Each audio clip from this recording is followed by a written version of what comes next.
Trust me, I looked at them.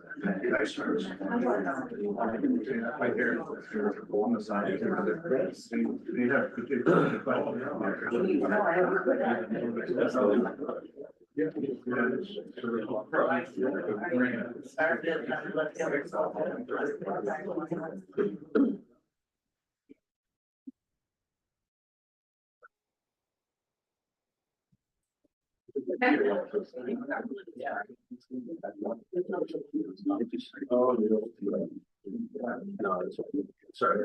Yeah.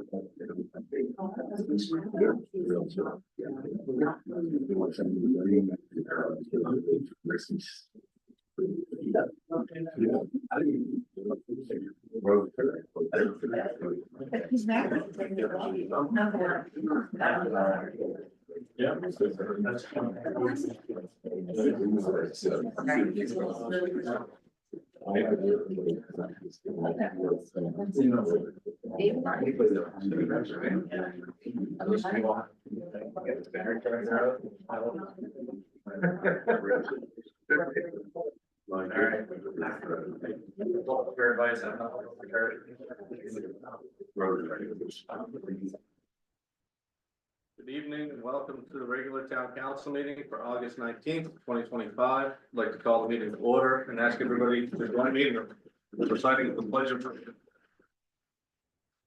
allegiance to the flag of the United States of America and to the republic that stands one nation.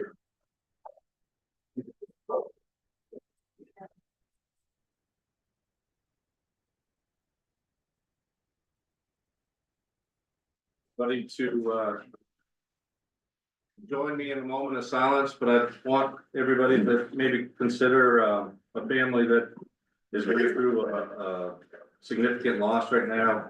Amanda Collmore is our state representative. She was a former counselor and a resident of Pittsfield, and she lost her husband, Jeff Carmichael, unexpectedly this past week. So we just want to let her know, thinking of her, and just think of her when you're taking the moment of silence. Thank you.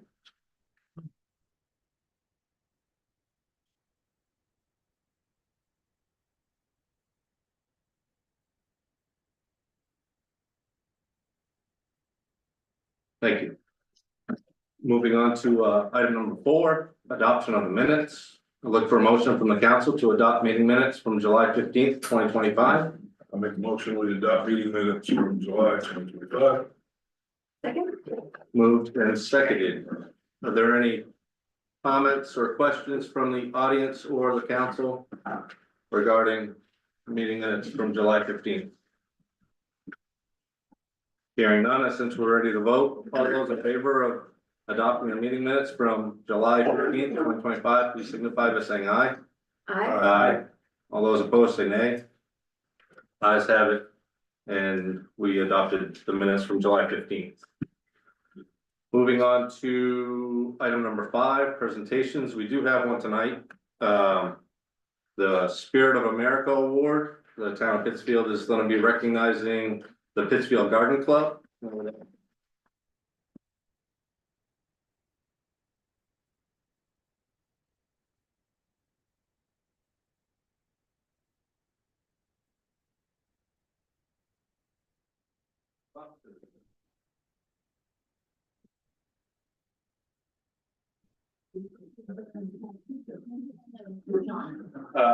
Well, I guess I'll read it. So, yeah, the town of Pittsfield recognizes the Pittsfield Community Garden Club as a 2025 Spirit of America Award winner, recognizing 90 years of dedication and service beautifying our town. The Pittsfield Community Garden Club has long exemplified dedication and community spirit through the care of public gardens and active support of local events.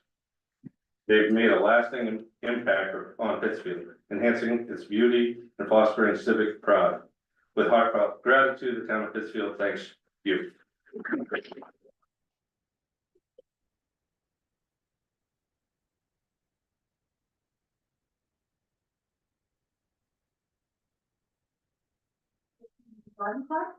Thank you for the Spirit of America Award. It is our pleasure to improve Stein Park, including the new arbor, the Stein sign, and the new water feature, plus all the new plants that we added this year. We are fortunate to have dedicated members who will care for and water our gardens, especially this year. Plus the planters on Main Street, Hawthorne Park, Town Office, and the flower gardens at Manson Park. We couldn't accomplish what we do without the cooperation and backing from the town of Pittsfield. And I want to thank you all very, very much.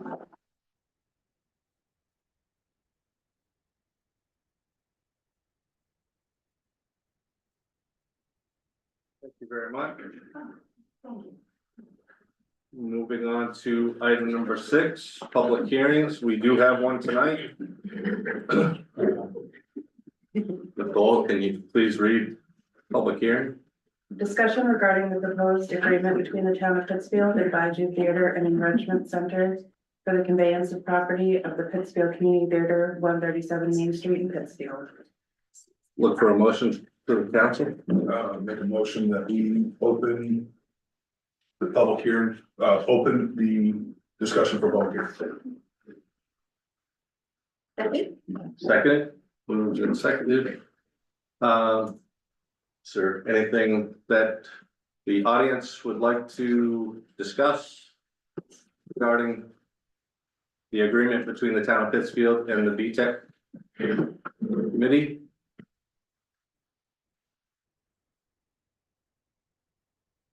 Not hearing much, yep, Happy please, to say some words in favor, yeah.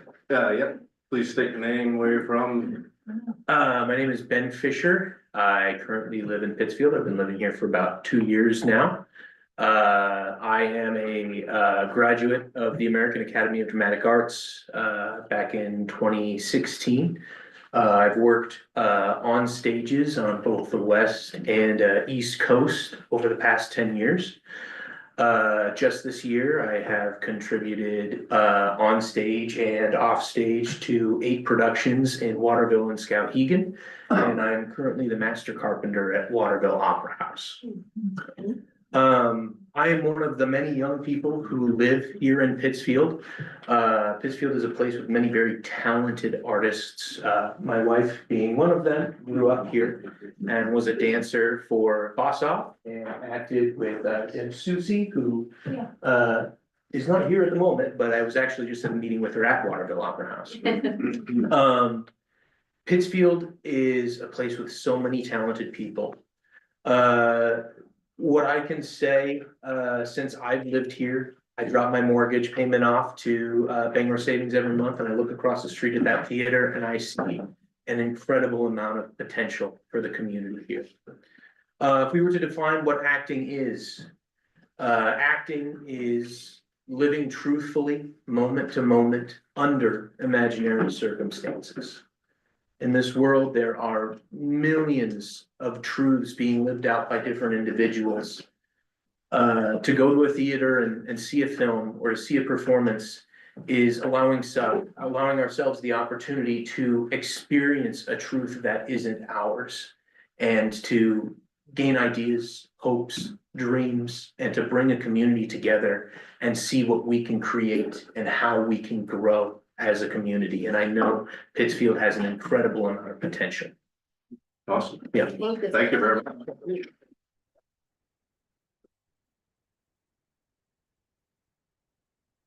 Any other comments from the audience? Not hearing any. Close the public hearing, Does the council have, and then we go later, right? if the council has comments up later, If you have comments, you can. or something Oh, that you'd like to bring up pertaining to this? we can do that that with later? resolution 25. Okay. 77, right? Yep.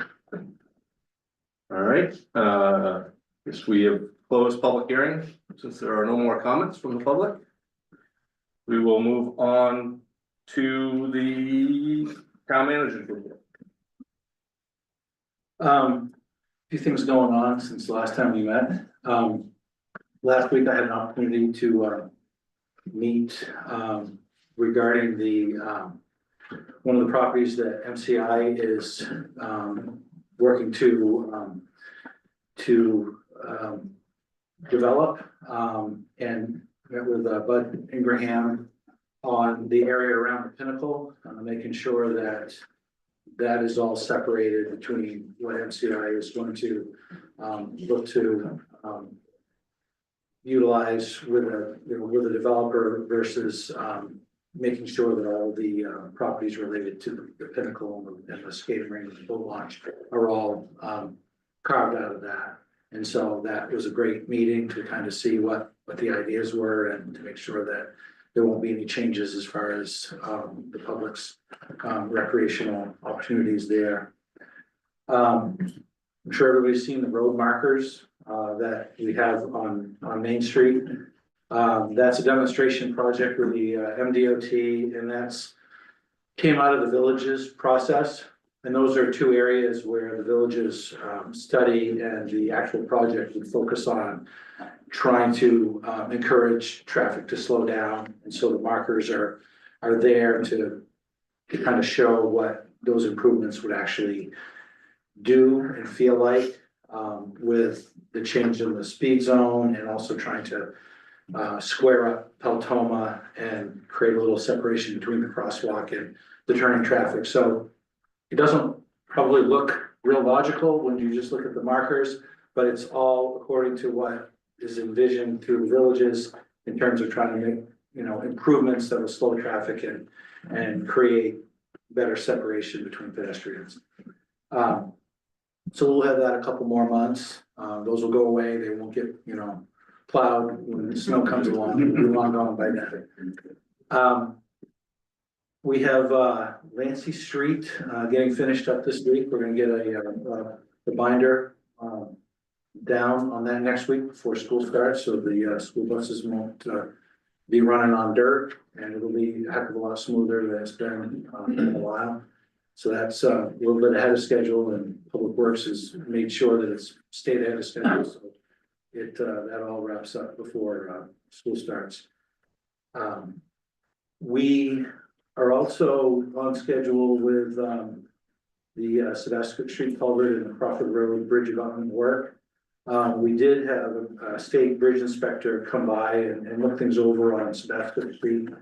And we actually have a 3 culvert system, and we may need to address a few things on the other 2 culverts that weren't part of this project, but we're gonna kind of get some more information on that, and hopefully it's something that we might be able to address while we have our contractor right there, so it's not any more costly than it would need to be if they're able to do it while they're here.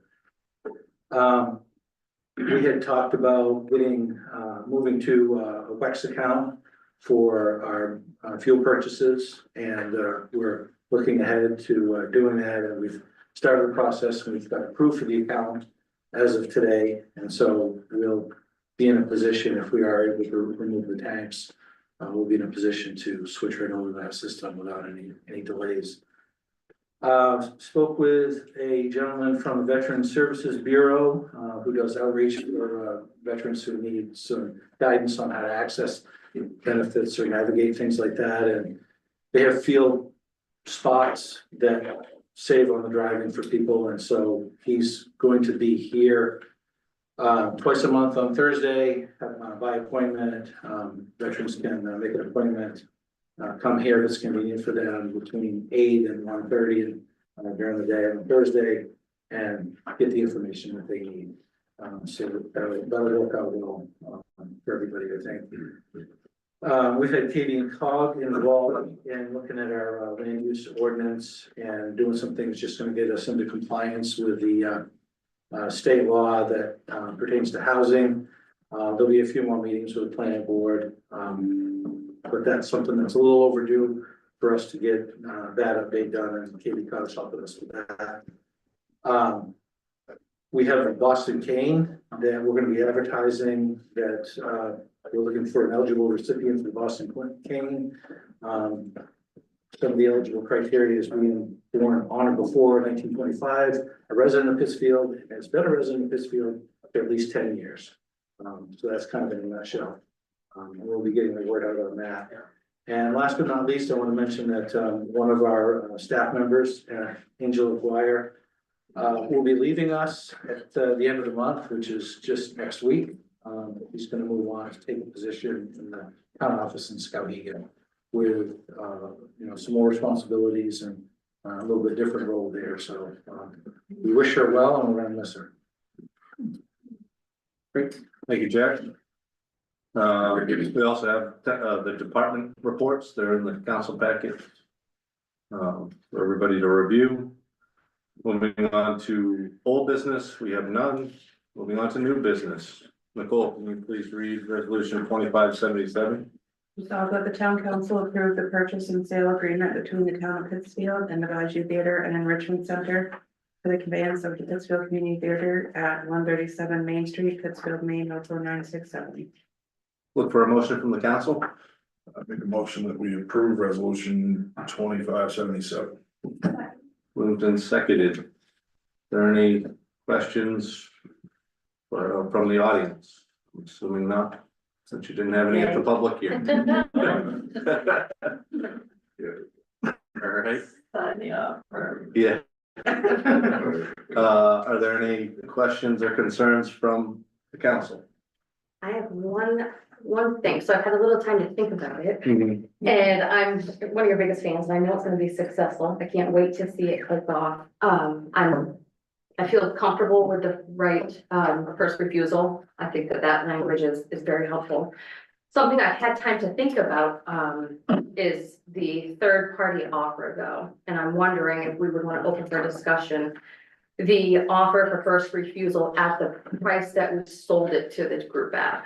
Considering they're a nonprofit, and if this ends up being a very expensive building down the road, which it may be, because I know what you're going to do. And if for any reason the group isn't able to sustain, which I don't think is going to be the case, but if that happens, this is a really important piece of property and a really critical location to the town. And I think it's important that the town stay involved, so I'm wondering if we consider adding that we would be able to purchase it back for the same price that we sold it to the group for. Answer? Yeah, sure. So that was in our earlier offer, and we've been back and forth several times with the lawyers and the town manager and, so that was something, so it's $1. Yeah, And so you're right. I mean, if we put 100,000, 500,000, $2 million into this and it turns into some, right. great profitable or ongoing concern. The way our bylaws are written, if we were to sell it, any money that is left over, we must donate to a nonprofit. So it's not like we can take the money and cash out and run anyway, number one. Mhm. Number two, it could be 10 to 20 years from now if we were to sell it, and it could be worth, like you said, a lot of money. Yeah, yeah. And for our investors or donors, because we're not gonna have investors, we're gonna have donors, to be able to know that that is going to go to another able and willing entity that can carry on what we've started. Yeah. I think it's going to enable us to raise more money now to do what we want to do. And I think if we went back to that $1 right of first refusal, I think that would really squash our ability to raise funds if people knew that the town has the right to purchase it back for $1. Only if you decide to sell it though, not that we could approach you and say we've decided we want it back. No, yes. Because if it ends up being a $2 million business down the road, the town won't be able to afford to buy it back. True. And then we're looking at like some outside, I've just had these thoughts like, Right, and I don't think this is going to happen. I don't think a worst case scenario, Right. like just planning and prepping. I would hate for an organization we don't want in the middle of our main street to come and be able to pay your group what this new organization is worth right. or praise that, and now we've lost out. Well, I mean, I don't know. but would you really lose out if somebody comes along and has that amount of money to buy an ongoing theater and enrichment center and carry it forward and maybe do even better with it? Maybe That would be better steward. ideal. My brain's going to a group coming in with ample funds and changing it into something we don't want here. Well, I We mean, have a comprehensive plan. of what you'll allow in your town, in each on the street. Well, I think the overarching thing to consider also is that E-Tech would have the ability to pick and choose whoever they want to sell it to. Yeah. We wouldn't be, Yeah, we're a group that's very diligent and just wants to do something good for the community, so we certainly don't want to see that squandered by selling it to someone who's not desirable or not willing to do something good for the community. Yeah. and if some other foundation came along that was a theater and arts and enrichment foundation and wanted to pay VTech or merge VTech for a buy-in, let's say, that would be, I think, on paper, an instance of a conveyance, even if we gave them part of it and we partnered with them. And in that case, you would be, you know, the town would be able to match that offer. And, I mean, like you said, the town probably wouldn't want to spend that much money, right? But if we allowed some other foundation or, you know, let's say, I'm just gonna pull things out of my hat, like Johnson Hall or Lakewood wanted to have merge and have like two locations.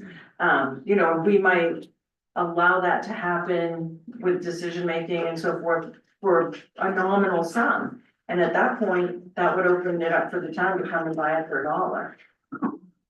Yeah. You know, and so we're trying to protect the town because we're trying to create. Me too, I know. And we're trying to protect the interests of our donors, right? Because we Right. want to create something beautiful and long lasting. And I thought of that too, and so for the folks that donate toward this awesome cause, they're not gonna wanna know down the road that the funds they gave to help build this were ultimately sold to something else. No, they're not gonna want that No. either, so. But they're gonna want to see that it was used to create something wonderful, which Of is our, course. absolutely our intention. Yes. And if, let's say 5 years from now, we find that we're not the right people to take it to the next level, but some, you know. I don't know, like. Name somebody, you know. My brain's on Patrick bad Dempsey. places, Patrick that's why. Dempsey wants I'm to thinking come of by all the, after, you know. I know, right, and turn it into a beautiful, you know, Yeah, main yeah. theater, like. Have at it. I'm certainly not trying to be pessimistic, I've just had a little time to, No. 4 weeks to think about. Right.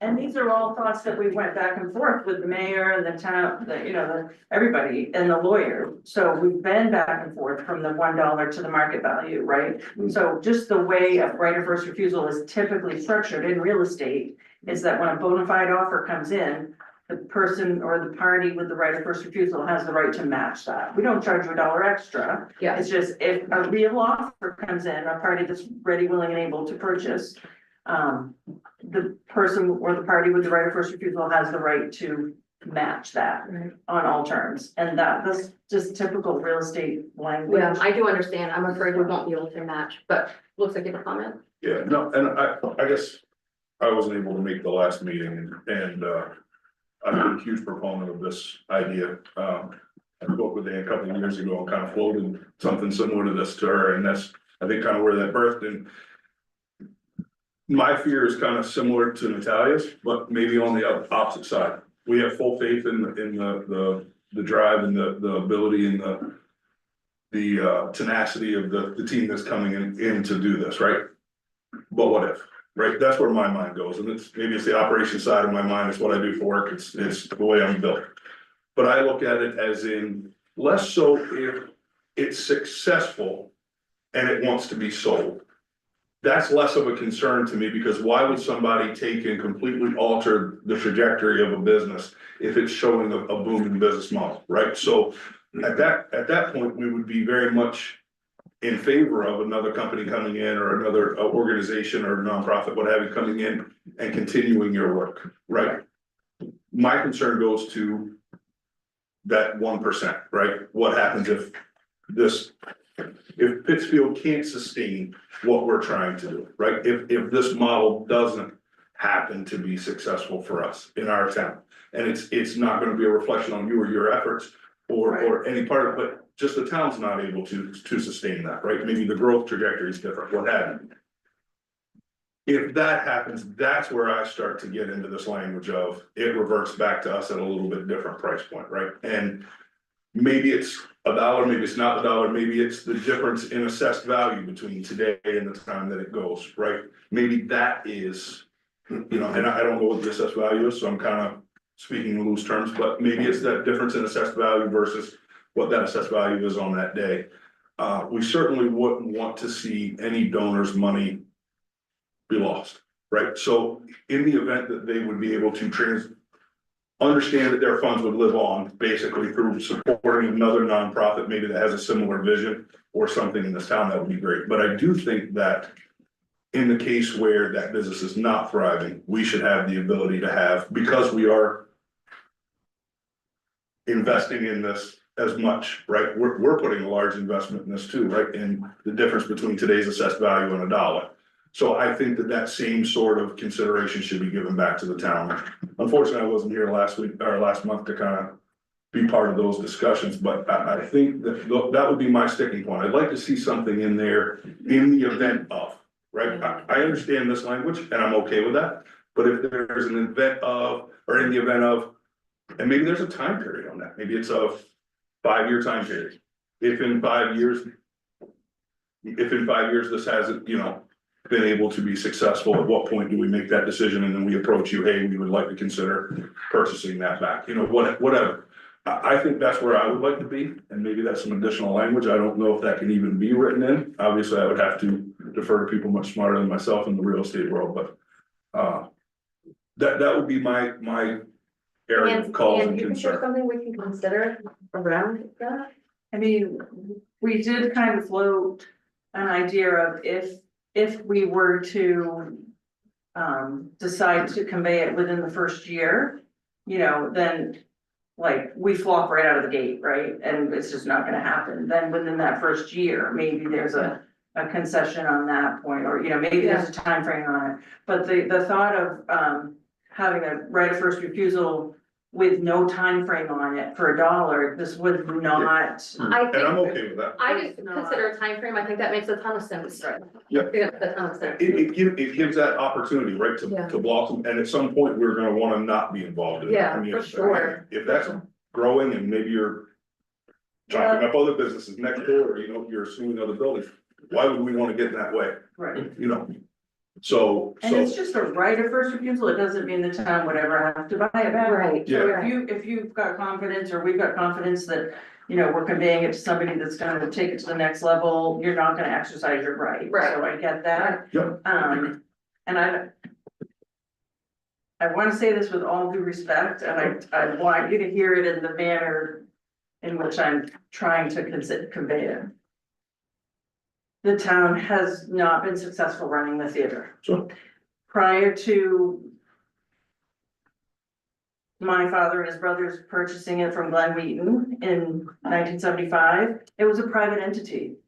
And Glenn did great, right, for as long as he could, and then he was up against a wall with X-rated movies coming in, and it was saved by these community-minded men, right? And then they gave it to the Pittsfield Community Theater, right? And then 2 years later, it transferred to the town. So it hasn't been a town-owned theater, except for the past 50 years, and in that past 50 years, I mean, it hasn't thrived. So I'm trying to say this as nicely as possible. We all The town agree. of You can say it, we agree. Pittsfield doesn't belong in the business of running a theater. Yeah. Any It's government proven that. is the largest business and the least efficient, right? It's never going to do Right. that type of stuff well. You've got- Never, Plenty to do without trying to run a theater, so. absolutely. So if we got to the point where we didn't think we could do it, wouldn't it behoove the town to have us find the right buyer that could come in and infuse some money into the building and into the entity that's within the building? And because we are a not registered nonprofit in the state of Maine, and we have bylaws, and do you have a copy of our bylaws? We can get them to you. It says if we ever go out of business or fold or whatever, the money has to go to another nonprofit. Right? So like, what's that nonprofit gonna be? Maybe it's the Pinnacle, maybe it's something else in town, I don't know, but I mean, we would have to give our money to, it's not like the directors are gonna each divvy up the money and take it, that's not gonna happen, right? So, and we're in the process of registering as a 501c3, paperwork's already been started, so that's, we're gonna be bound by all these criteria, That's why I was big in favor of the time frame, right? right? And also only in the case, or in the event of, right? So you can't find the buyer because you weren't able to get it off the ground far enough that it would actually becomes attractive, right? So then we get stuck in that position where you've made some improvements, but they're not enough to get the business started. But it's also not enough to attract the right buyer. If we Right, so can't find a that's why buyer, there's that's why I no like right that of first timeframe. refusal needed, right? If we Right. can't find a buyer, Right. we have the right to come to you and say, do you wanna buy You it want it back? back. You can I say, yeah, just- we'll give you $1. I would love to see the time frame in there. Outside of that, I'm. Yeah, good with other the thoughts, I language. mean, I don't wanna monopolize. Yeah,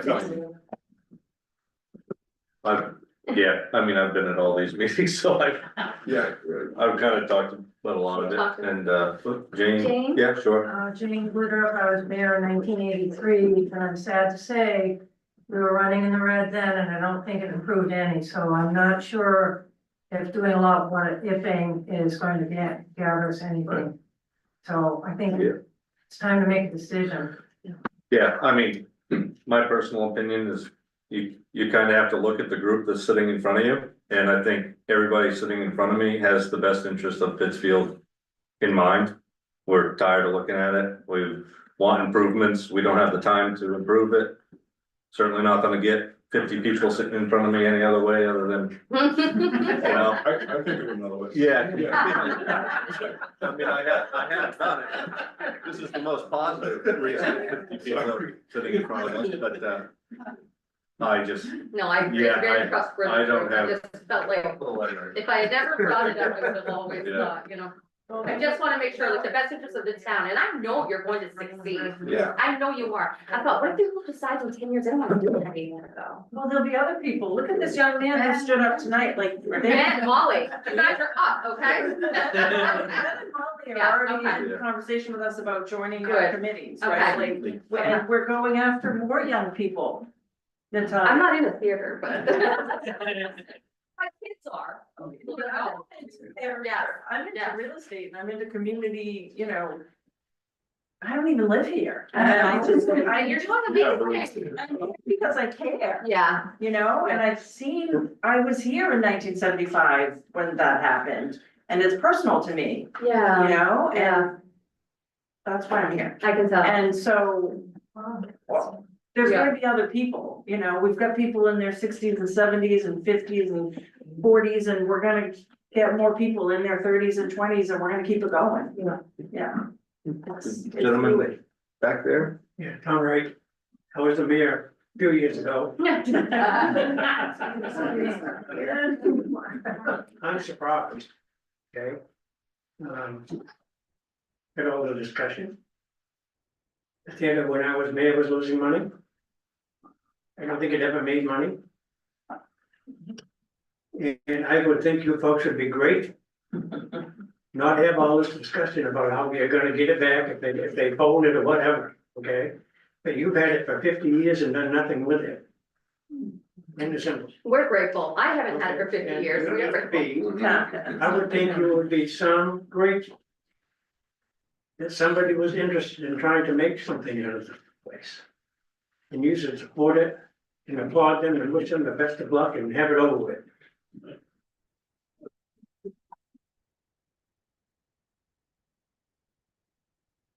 We certainly are. Just want to do our due diligence as well to make sure the town is protected for years to come. I am a huge fan. I love the group, supportive of the theater. By no means trying to make it sound otherwise. Excuse me, I'm appreciative that you're doing your job. Thanks. All right, are there any other questions, concerns, or comments from the council? Hearing none, I sense we're ready to vote. All those in favor of resolution 2577, please signify by saying aye. Aye. All those opposed, say nay. Ayes have it. Resolution 2577.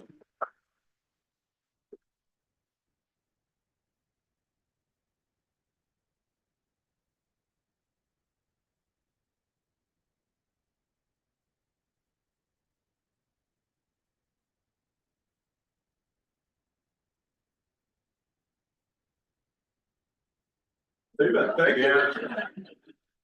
I had little faith that you were gonna Thank you, guys. Thank you, bye-bye. Molly and Ben, I'm going to do it for years. All right. Everyone's gone.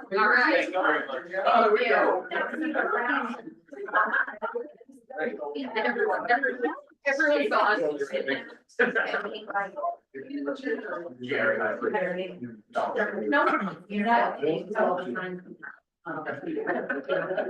I'm calling down. Yeah, we're good. Thank you, Garden Club. Thank you so much. Very much. I also wanted to say thank you for letting our children do their field trip at your house. You do a lot more than just the garden. Thank you. I appreciate it very much. My favorite lady got bugs. Yep. Yeah. Here you are, thank you so much, yeah. Yeah. Thank you. Good one. Good, we appreciate everything, thank you. All right, moving on. Yeah. Resolution 2578. Nicole, can you please read resolution 2578? Resolved that the town council will vote to move forward with dangerous buildings proceedings at 198 Lincoln Street, 430 Peltoma Avenue, 186 North Main Street, and 231 Somerset Avenue. Look for a motion from the council. Make a motion, so we adopt resolution 2578. Moved and seconded. Is there anything that needs to be talked about? Looks like we're pursuing. Yeah, so. Go for it. Yes, Russell's worked quite a while trying to see progress made on these properties to not much avail. And so we have 3 out of these 4 properties are actually foreclosed upon by the town. But having said that, we still have a dangerous building process. We kind of talked through all of these scenarios with our town attorney last week, and there's a statutory process for having a condemnation hearing on dangerous properties, and then followed by the council could place an order on the property, which would be an order that would give a timeline of 30 or 60 days or whatever. And then at that point, if the conditions weren't remediated, then the order could say that the building would have to be removed. And at that point, if nothing happened, then the town would have the right to step in and affect that building removal. And then we could levy a special tax on that property to recoup the funds. In the case of a tax acquired property, we really couldn't tax it anymore, but we would be able to improve the property because we would remove a liability, and then we could get the proceeds from the sale of it, which hopefully would satisfy the cost of removing the building. But the process is laid out so that we can, we can address these buildings that, are unsafe. And so we have 4 properties in front of us, and then Russell provided us with a write-up, talking a little bit about each one of them. Yep. Anything you'd like to add, Russell, as far as? I think you guys are well aware of these buildings throughout town. Keep going. There's more. Yeah. This is just the first wave. We have junkyards, we have, automobile graveyards. Next month, there'll be more on the list. Good. And yeah, we're just gonna keep chipping away at that and Appreciate it. not a problem. Good job. Yeah, definitely appreciate that. Are there any questions or concerns from the audience regarding resolution 2578? Hearing none. Any questions or concerns from the council? Do we have a list of ongoing properties and like the status that we're at on each one of these properties? Yes. A lot of times, like I'll drive by something and I'll mental image, right? And then we're gonna talk about it here, but I'd love that there was a document that we could look at and say, this is on our hit list, and this is how far along we are, this is why. Yes, I do have a list of properties, you know, some the people start to clean up and then they fall back behind. But I'm hoping with us starting to address them in this manner, that people will start falling in line and realizing that we're not gonna keep sending violation after violation. Right. Either you do something or we will, and. We're gonna take a little pride, and we're gonna take a little bit of pride where we live, and don't Yes. dump billions of dollars into our property, but it's gonna look halfway decent and be presentable to neighbors and. It's not gonna be Absolutely. offensive. Right. But right now, there are properties that aren't offensive. Yeah, absolutely, Yeah. absolutely, so, but I do have a list and I can get that to you guys as well. If that's a Excel spreadsheet or something like that, if you can just include it in your monthly report, Okay, I think that would be good. We used to have that.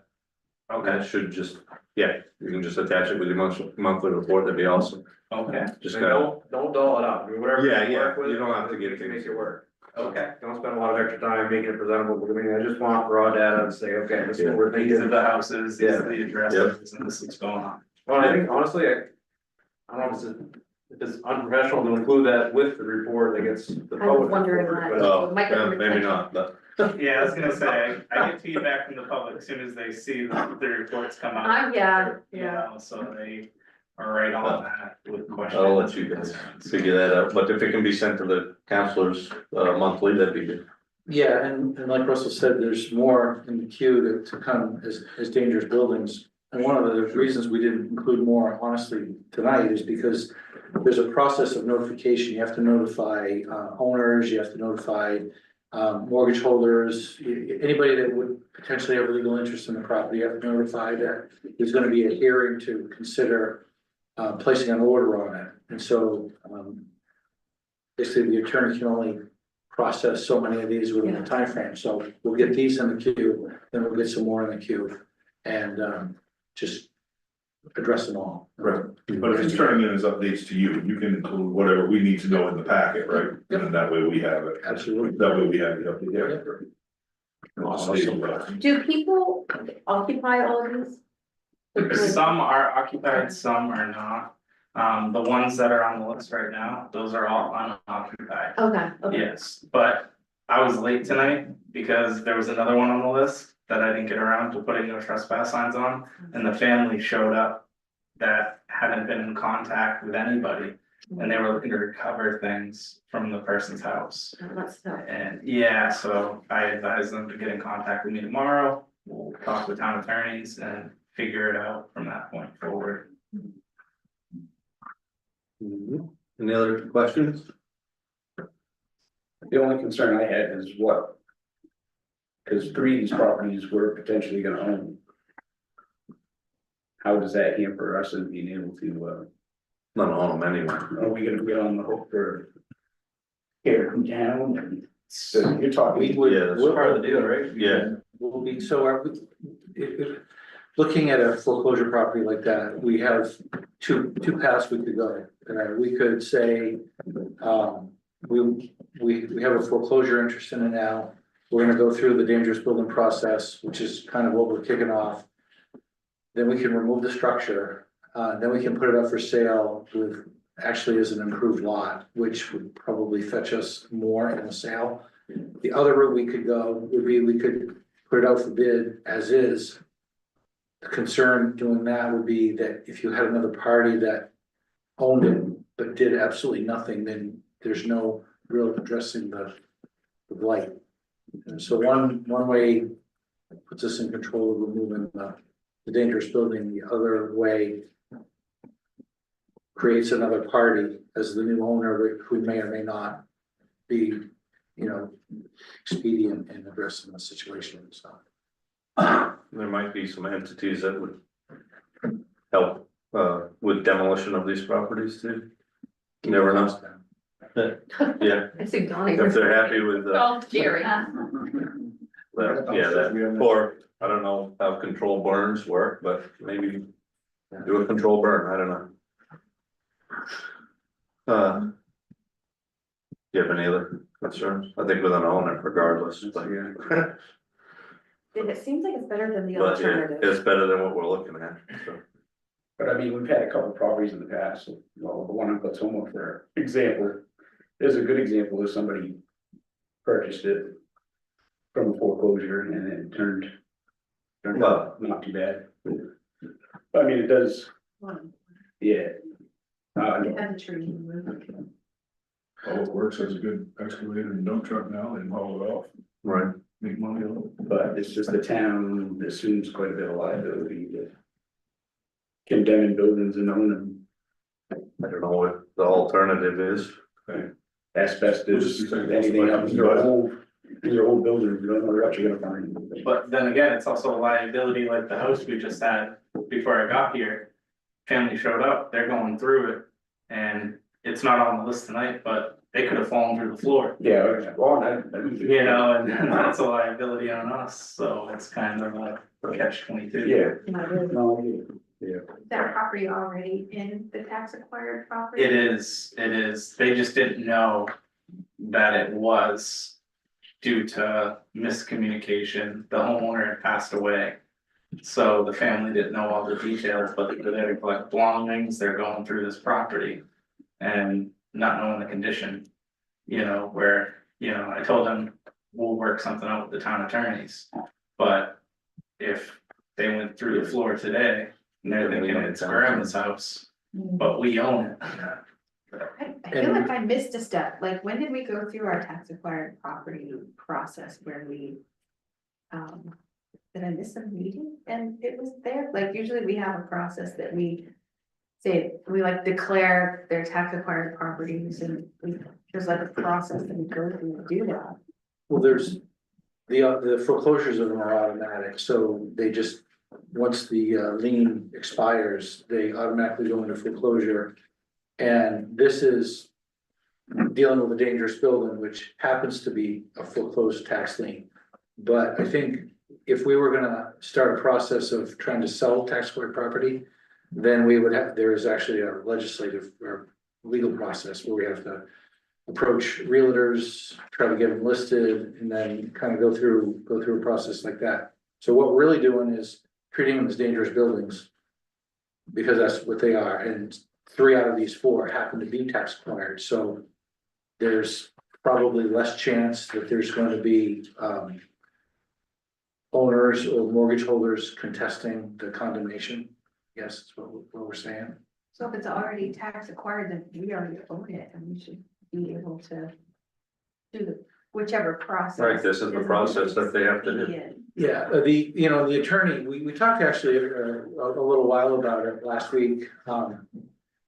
You could look at it like, okay, well, it's tax acquired, so we could just do it and forego the formalities. The attorney's saying, let's not do that, because the new procedures for dispensing of tax acquired property are new enough that they really haven't been tested in different contexts. And what he's saying is, go ahead and just treat these as dangerous buildings like any other one. And it's gonna be a little bit redundant, because you're gonna be notifying property owners that have been ignoring our letters for back taxes for years, are gonna be, or not responding to them or whatever. So it might feel a little bit redundant, but legally, there won't be an argument that we missed a step in a process that would require us to backtrack. So it's just being thorough there. And how long does the dangerous building process take with the prescribed notifications that you need to do, and like when does it finish to the point that the town then can make those decisions of, do we tear it down? Would we assess it, see what needs to be done before we dispose of it, because we do not want these properties to begin with.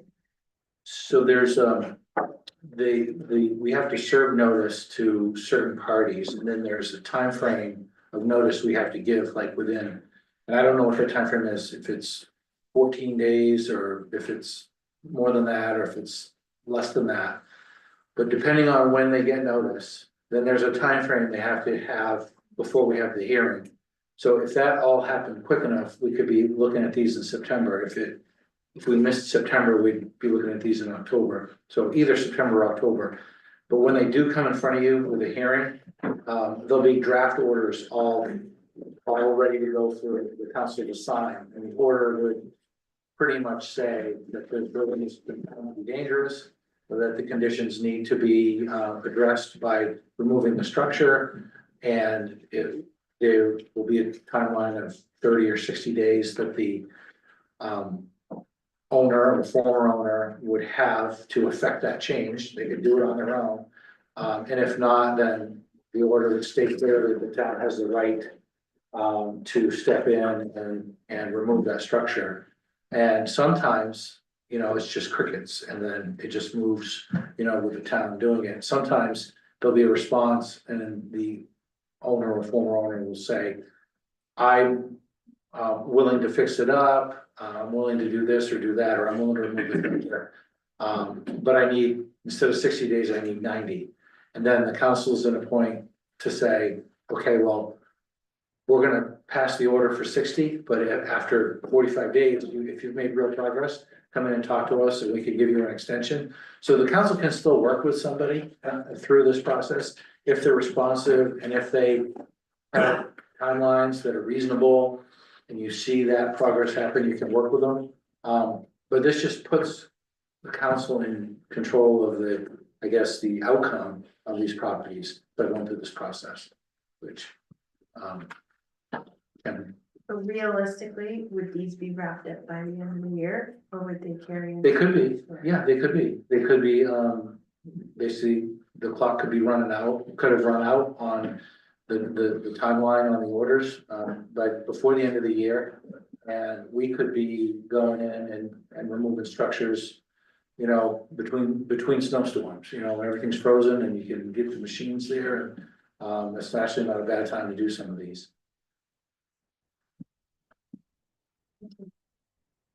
Any other questions from the council? Hearing none, since we're ready to vote, all those in favor of resolution 2578, please signify by saying aye. Aye. All those opposed say nay. Ayes have it, resolution 2578 passes. Moving on to resolution 2579. Resolved that the town council accept the bid from blank in the amount of blank for the public works truck. Look for a motion from the council. Motion to adopt resolution 2579. Moved and seconded. So resolution 2579 is to accept a bid for public works truck. The low bid was Clark Ford at 51,408. Is that the bid we're going to be accepting? Are there any questions or concerns from the audience regarding 2579? Any questions or concerns from the council? Is it just monetarily, like, there's no difference in vehicles, it's just the monetary? Yes, that's the monetary and just the base truck, approved for 65,000, so this truck is well plowed, so we're still gonna have to have the plow and plow it, And this is a new truck, right? and it will have a service warranty on it. Where's Quirk is in Bangor, Augusta, Augusta, we bought the last truck, we bought the water truck. and height boards is what it did. I'm just wondering if we would be better off paying an extra $340 something now, and then have a closer spot to run back and forth for service. Or, I understand what you're saying, just because I have to deal with both in my job. Quirk has a much larger service department and much more capacity, so the turnaround time and the ability to address issues. Not that Hike doesn't do a great job, they're just a smaller department that way. Yep, so as far as this, I would choose Quirk. I was just thinking, Yeah. like, we nice stuff for contract, it would be nice to be like another local business to, Yeah. if it was so close in the bid that it. I just, yeah, no, I understand. And I was fully. thinking of like travel time, staff time, and Yeah, all those things. if you were to see their facility, they have it, it's worth the. The great thing is too, is the water sewer truck, we can take one down, right, going back and forth, so they're gonna be going both to the same spot service, so it's right. I didn't see it in the spec and I probably just looked past it. What it is, obviously not diesel. So Donnie, I'm not trying to drag my feet, but In this situation with Height being the Fisher dealer. And like the hub, like the distributor for the area, are we better off to price it with the plow and everything right off the gate?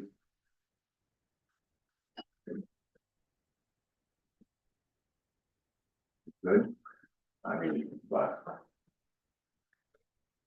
You're gonna get about the same price in plows, whether we go to Detroit Motors over here, or Height, or Quirk, actually Quirk. Actually mounts and puts on more plows than Height does, they put on like 4 times as many plows as. So they're selling more, so.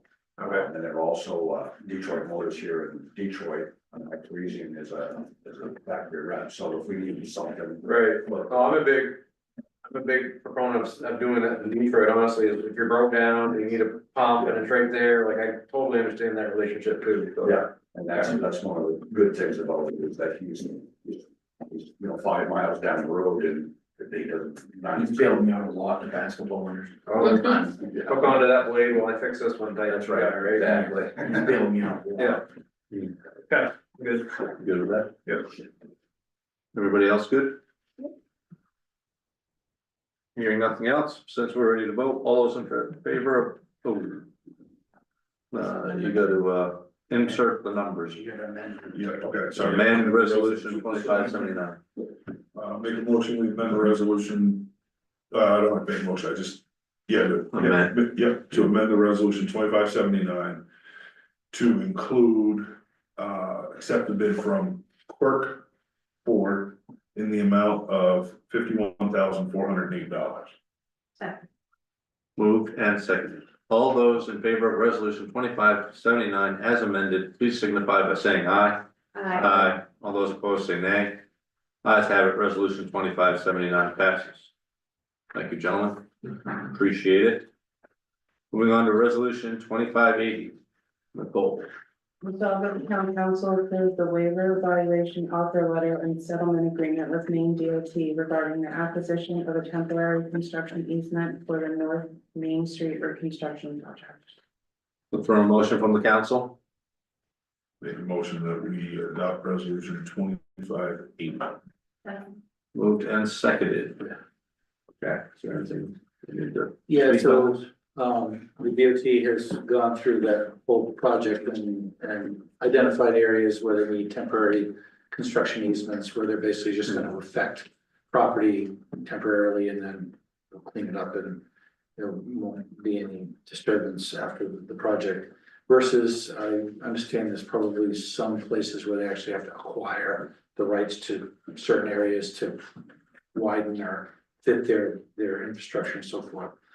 So with this, we have a right of way that goes to our standpipe.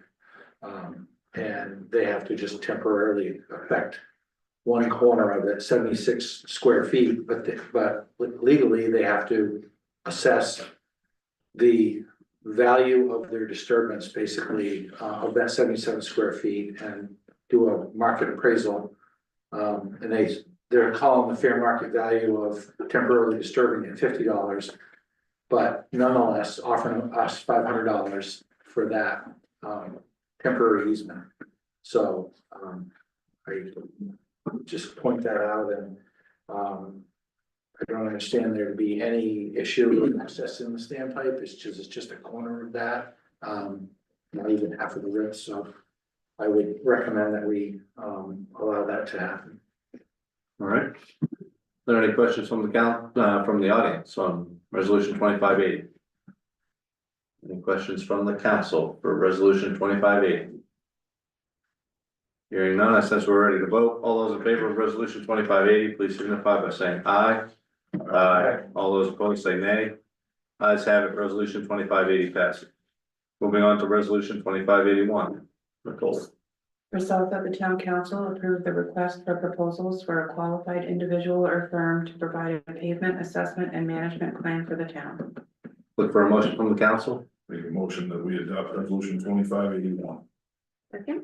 Moved and seconded. So this is something that we budgeted for in the 2025-26 year to implement in 26-27. That's just a request for proposals. Are there any questions or comments from the audience? Any questions, concerns, or comments from the council? Hearing none, I sense we're ready to vote. All those in favor of resolution 2581, please signify by saying aye. Aye. All those opposed say nay. Ayes have it, resolution 2581 passes. Moving on to resolution 2582. Nicole. Resolved that the town council vote for the MMA vice president and executive committee members as presented on the MMA ballot. Look for a motion from the council.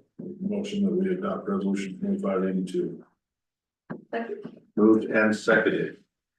That's just a Yeah, housekeeping, more or less, or- yeah, MMA presents a slate of slate of candidates, on ballot to its membership and, ask us to weigh in, with a vote to support their nominees. They do have a, open nomination process, which has closed, and I don't believe there were any other nominations other than what they put forward, so. I've always felt that they've done a great job presenting their membership with, good nominees that, they do a good job on their executive committee, so I would support their slate. Excellent. Are there any questions from the audience, for resolution 2582? What's Please, MMA? Maine Municipal Association, it's a Thank you. association of, communities, they give us resources. With, questions that we have, we can call them as a member and get answers and attend trainings that they put on. It's a very helpful, association of, municipalities. They give us these books too, so we can read and learn about what's going on around the state. All right, any other questions from the audience? Any questions from the council? And next year, give us a heads up, we can nominate you. Sure, Put Jack's name on there. I think he's all set. I'll set with that. Yeah. All those in favor of resolution 2582, please signify by saying aye. Aye. All those opposed say nay. Resolution 2582 passes. Moving on to resolution 2583. Resolved that the town council accept the bids for the town owned used equipment on an as is where is basis. Look for a motion from the council. Motion that we adopt resolution 2583. Second. Moved and seconded. There are a list of items on in our packet that Public Works wants to sell, plus some other entities want to sell, I guess. Are there any questions or concerns from the audience regarding the sale of this equipment? All I'm gonna say is get it going. Yeah. Don't tell my husband, I'm probably gonna buy it all. Call them No. He loves buying other people's chicken. That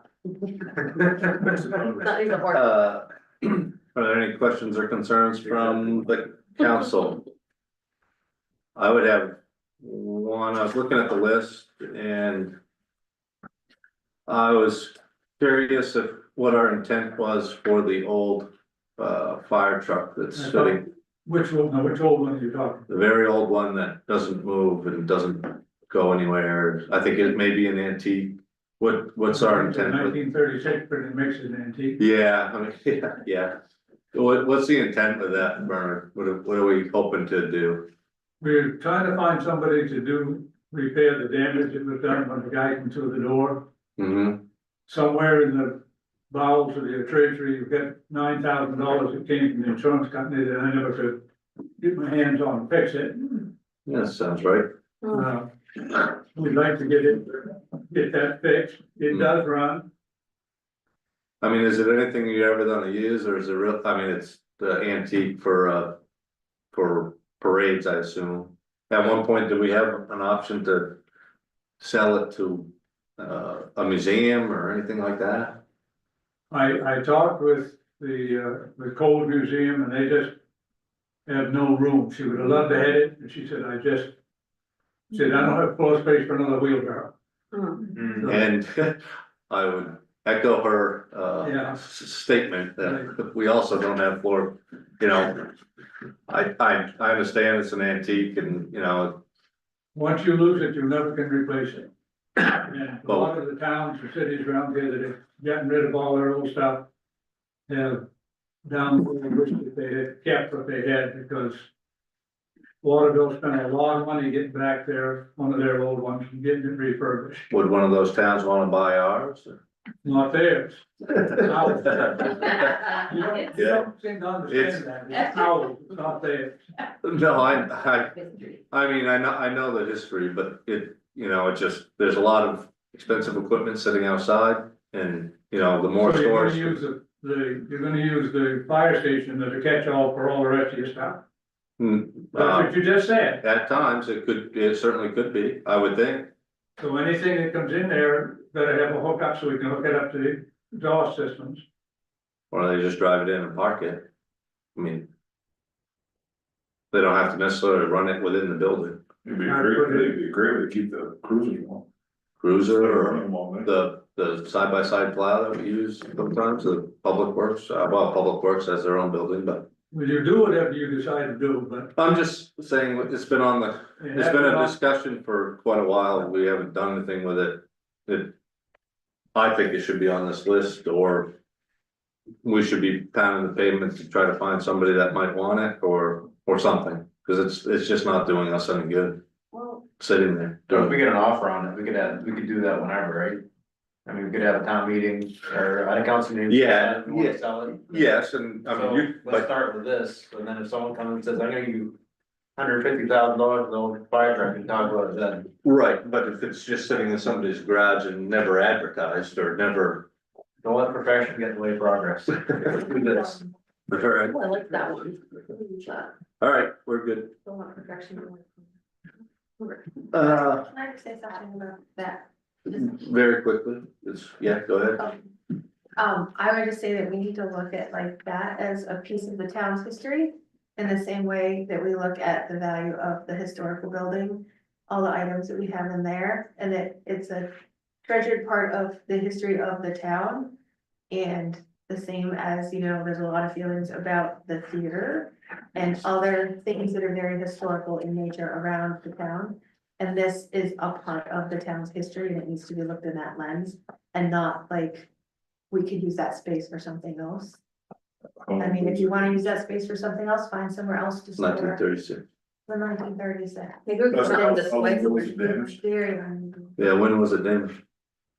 Several years ago, I've been fighting for the funds. How many?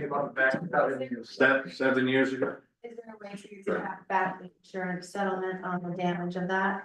To give him an idea of how much he has to work with to repair it. Probably. Yeah, I just need some guidance as to when people think that came in, so we're zeroing in the search a little bit would be helpful. But Don't anything said. I mean, we have. Anyway. The community, Pittsfield Days, and there's a kitty parade, and, I just remember from my childhood that, antique tractors and, fire trucks are only outfitted for these things. I agree, and I understand the sentimental value, I also kind of live by this too, though, like, somewhere you put your money, and I'll tell you what you care about. And if it's been 7 years and we haven't touched it, then do we really care about it? And should it go to somebody that actually has the resources, and it's gonna have somebody that has the drive to continue the legacy of that truck, right? Cause it shouldn't go to waste, but maybe we're not the right keepers of that truck at this moment, maybe that's not our future. And Bernard has a strong attachment to it, but he's also not gonna have the time forever to look at that, right, and to work on it, and I agree with Jay that it probably should be considered. I mean, just look at the, insurance claim and. Figure out something, but anyway, it's not on this agenda item, so let's just move on.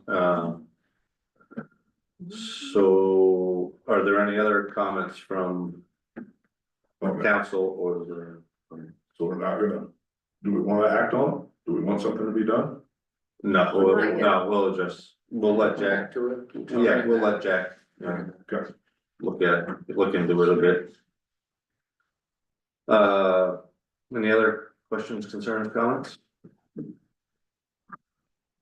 Nope, hearing none, since we're ready to vote, all those in favor of resolution 2583, please signify by saying aye.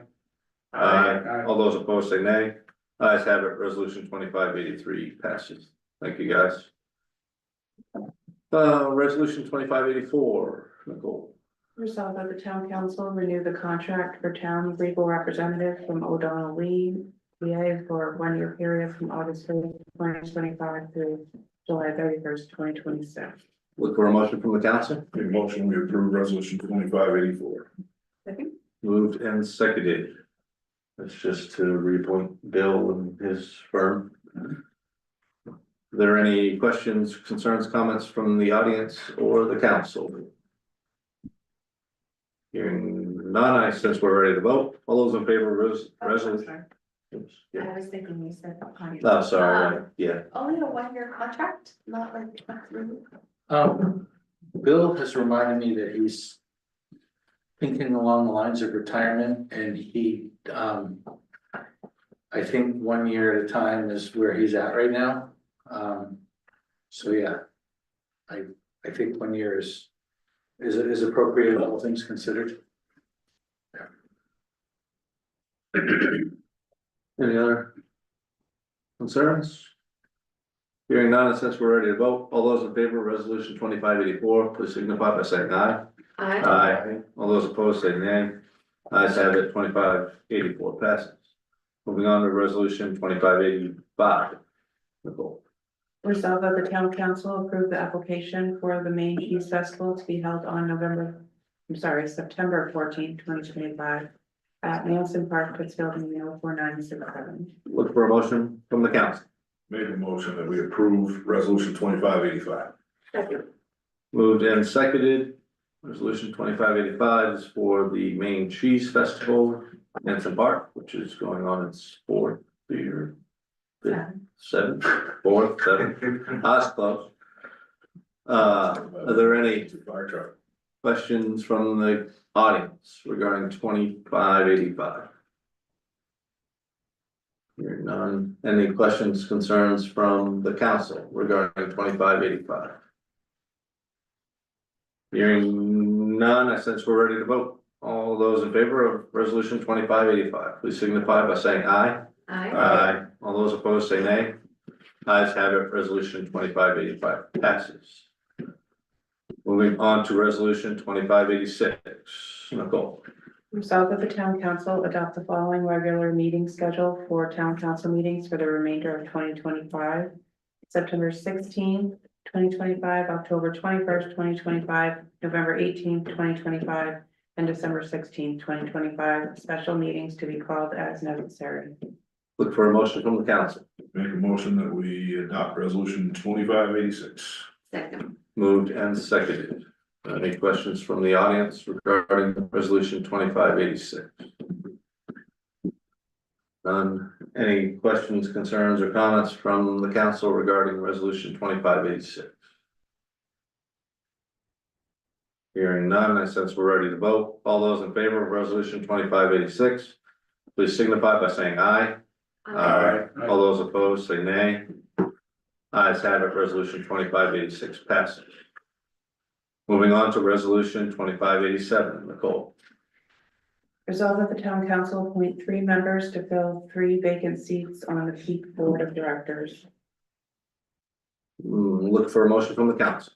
Make a motion that we adopt resolution, that we act on resolution 2587.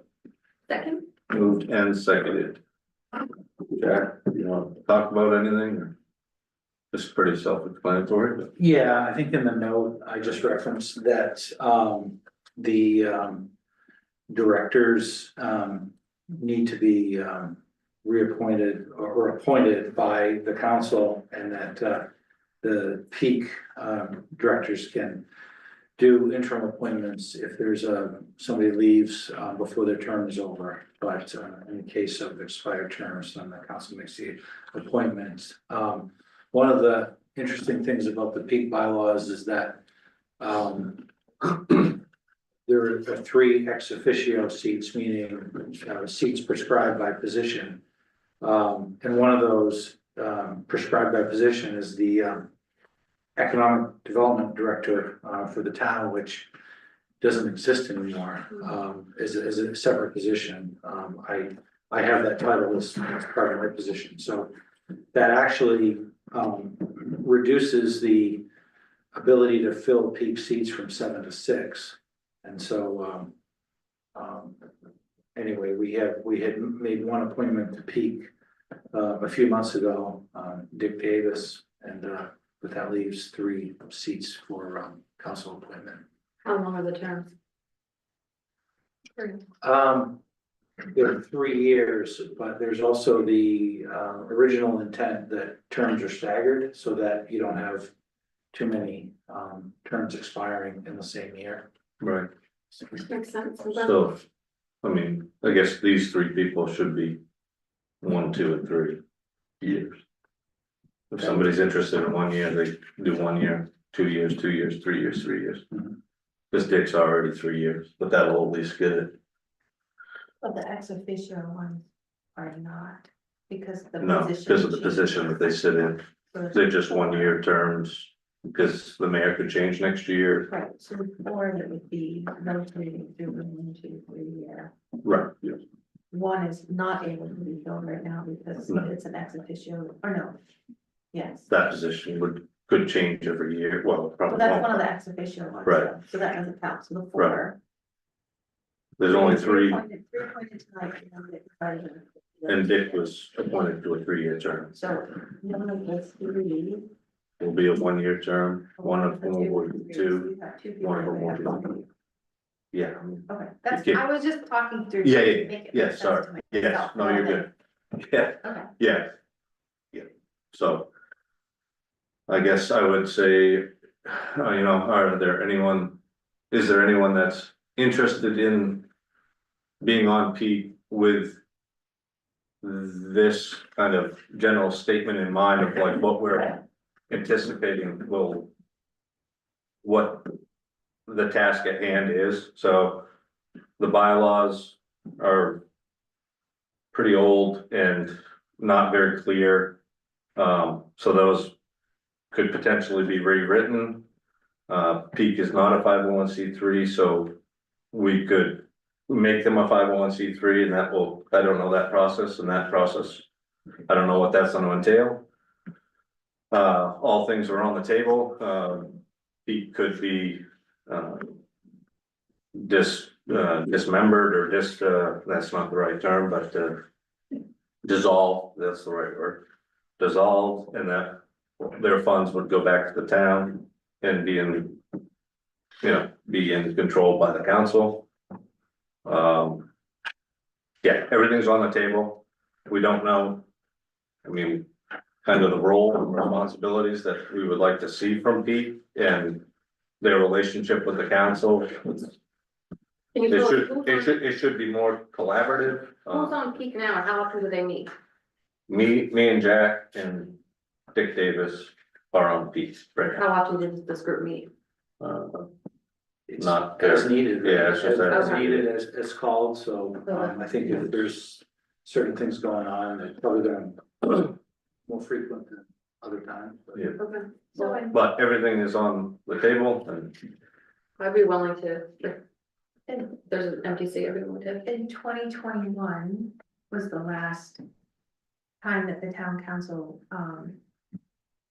endorsed appointments, I guess, or voted in. Right. On the appointments. Mm. There were the peak was meeting since then and had re-upped some of the members. And at some point, it was not brought to the council to approve those appointments, which is why it brings us here today, to this point, is that those weren't approved in 2020. yeah, I mean, When the 2021 appointments would have run out. And so Bob Stackhouse, Gary Jordan, and myself have been on peak, and would like to continue serving. Yeah. Tim Nichols was on peak and is not going to ask to continue serving. And then Catherine Luce was also on peak through her role as treasurer and then town manager. And she was secretary and she was not interested in serving, so. But Bob, Gary and I would also like to continue serving. Okay. And Natalia, you'd like to serve? Is there anyone else that would like to serve? I'd be interested. I'd be interested. Honestly, I'd be interested in a 3-year term. Okay. I wanna look at that a long term. Yeah, I'm interested in learning more too. Is there anyone else that's interested in being on peak? Anybody else? Well, so we got Heather. You don't want to know meetings? You're good.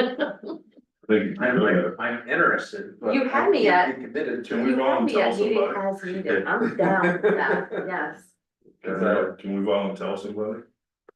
yeah, always. We have Bob. And we have Gary. I think Eric should be considered.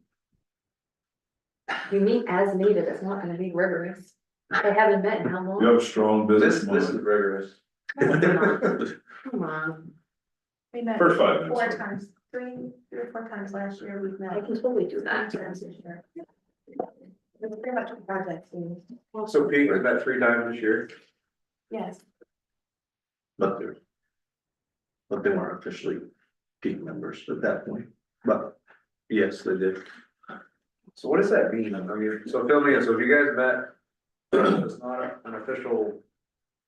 Like, what is that? This Well, I don't think it that's- was- I don't think it was clarified, that those 2021 appointments, expired. I think it was, thought that there was, a process of reappointment, so I don't think there was an awareness that they expired, so they continued. So we got clarification from, Someone dropped the ball. Who dropped the ball in making this like official? I would, should have been Pete bringing back. well. So talking to the town attorney, Pete can only. If somebody steps down, they can only fill the position, they can't reappoint the position. So if a term expires, the council appoints that position. It's just like a council. No, If when Howard left, his term could get filled by us. Right. Unless there was like a public, and then the extra years.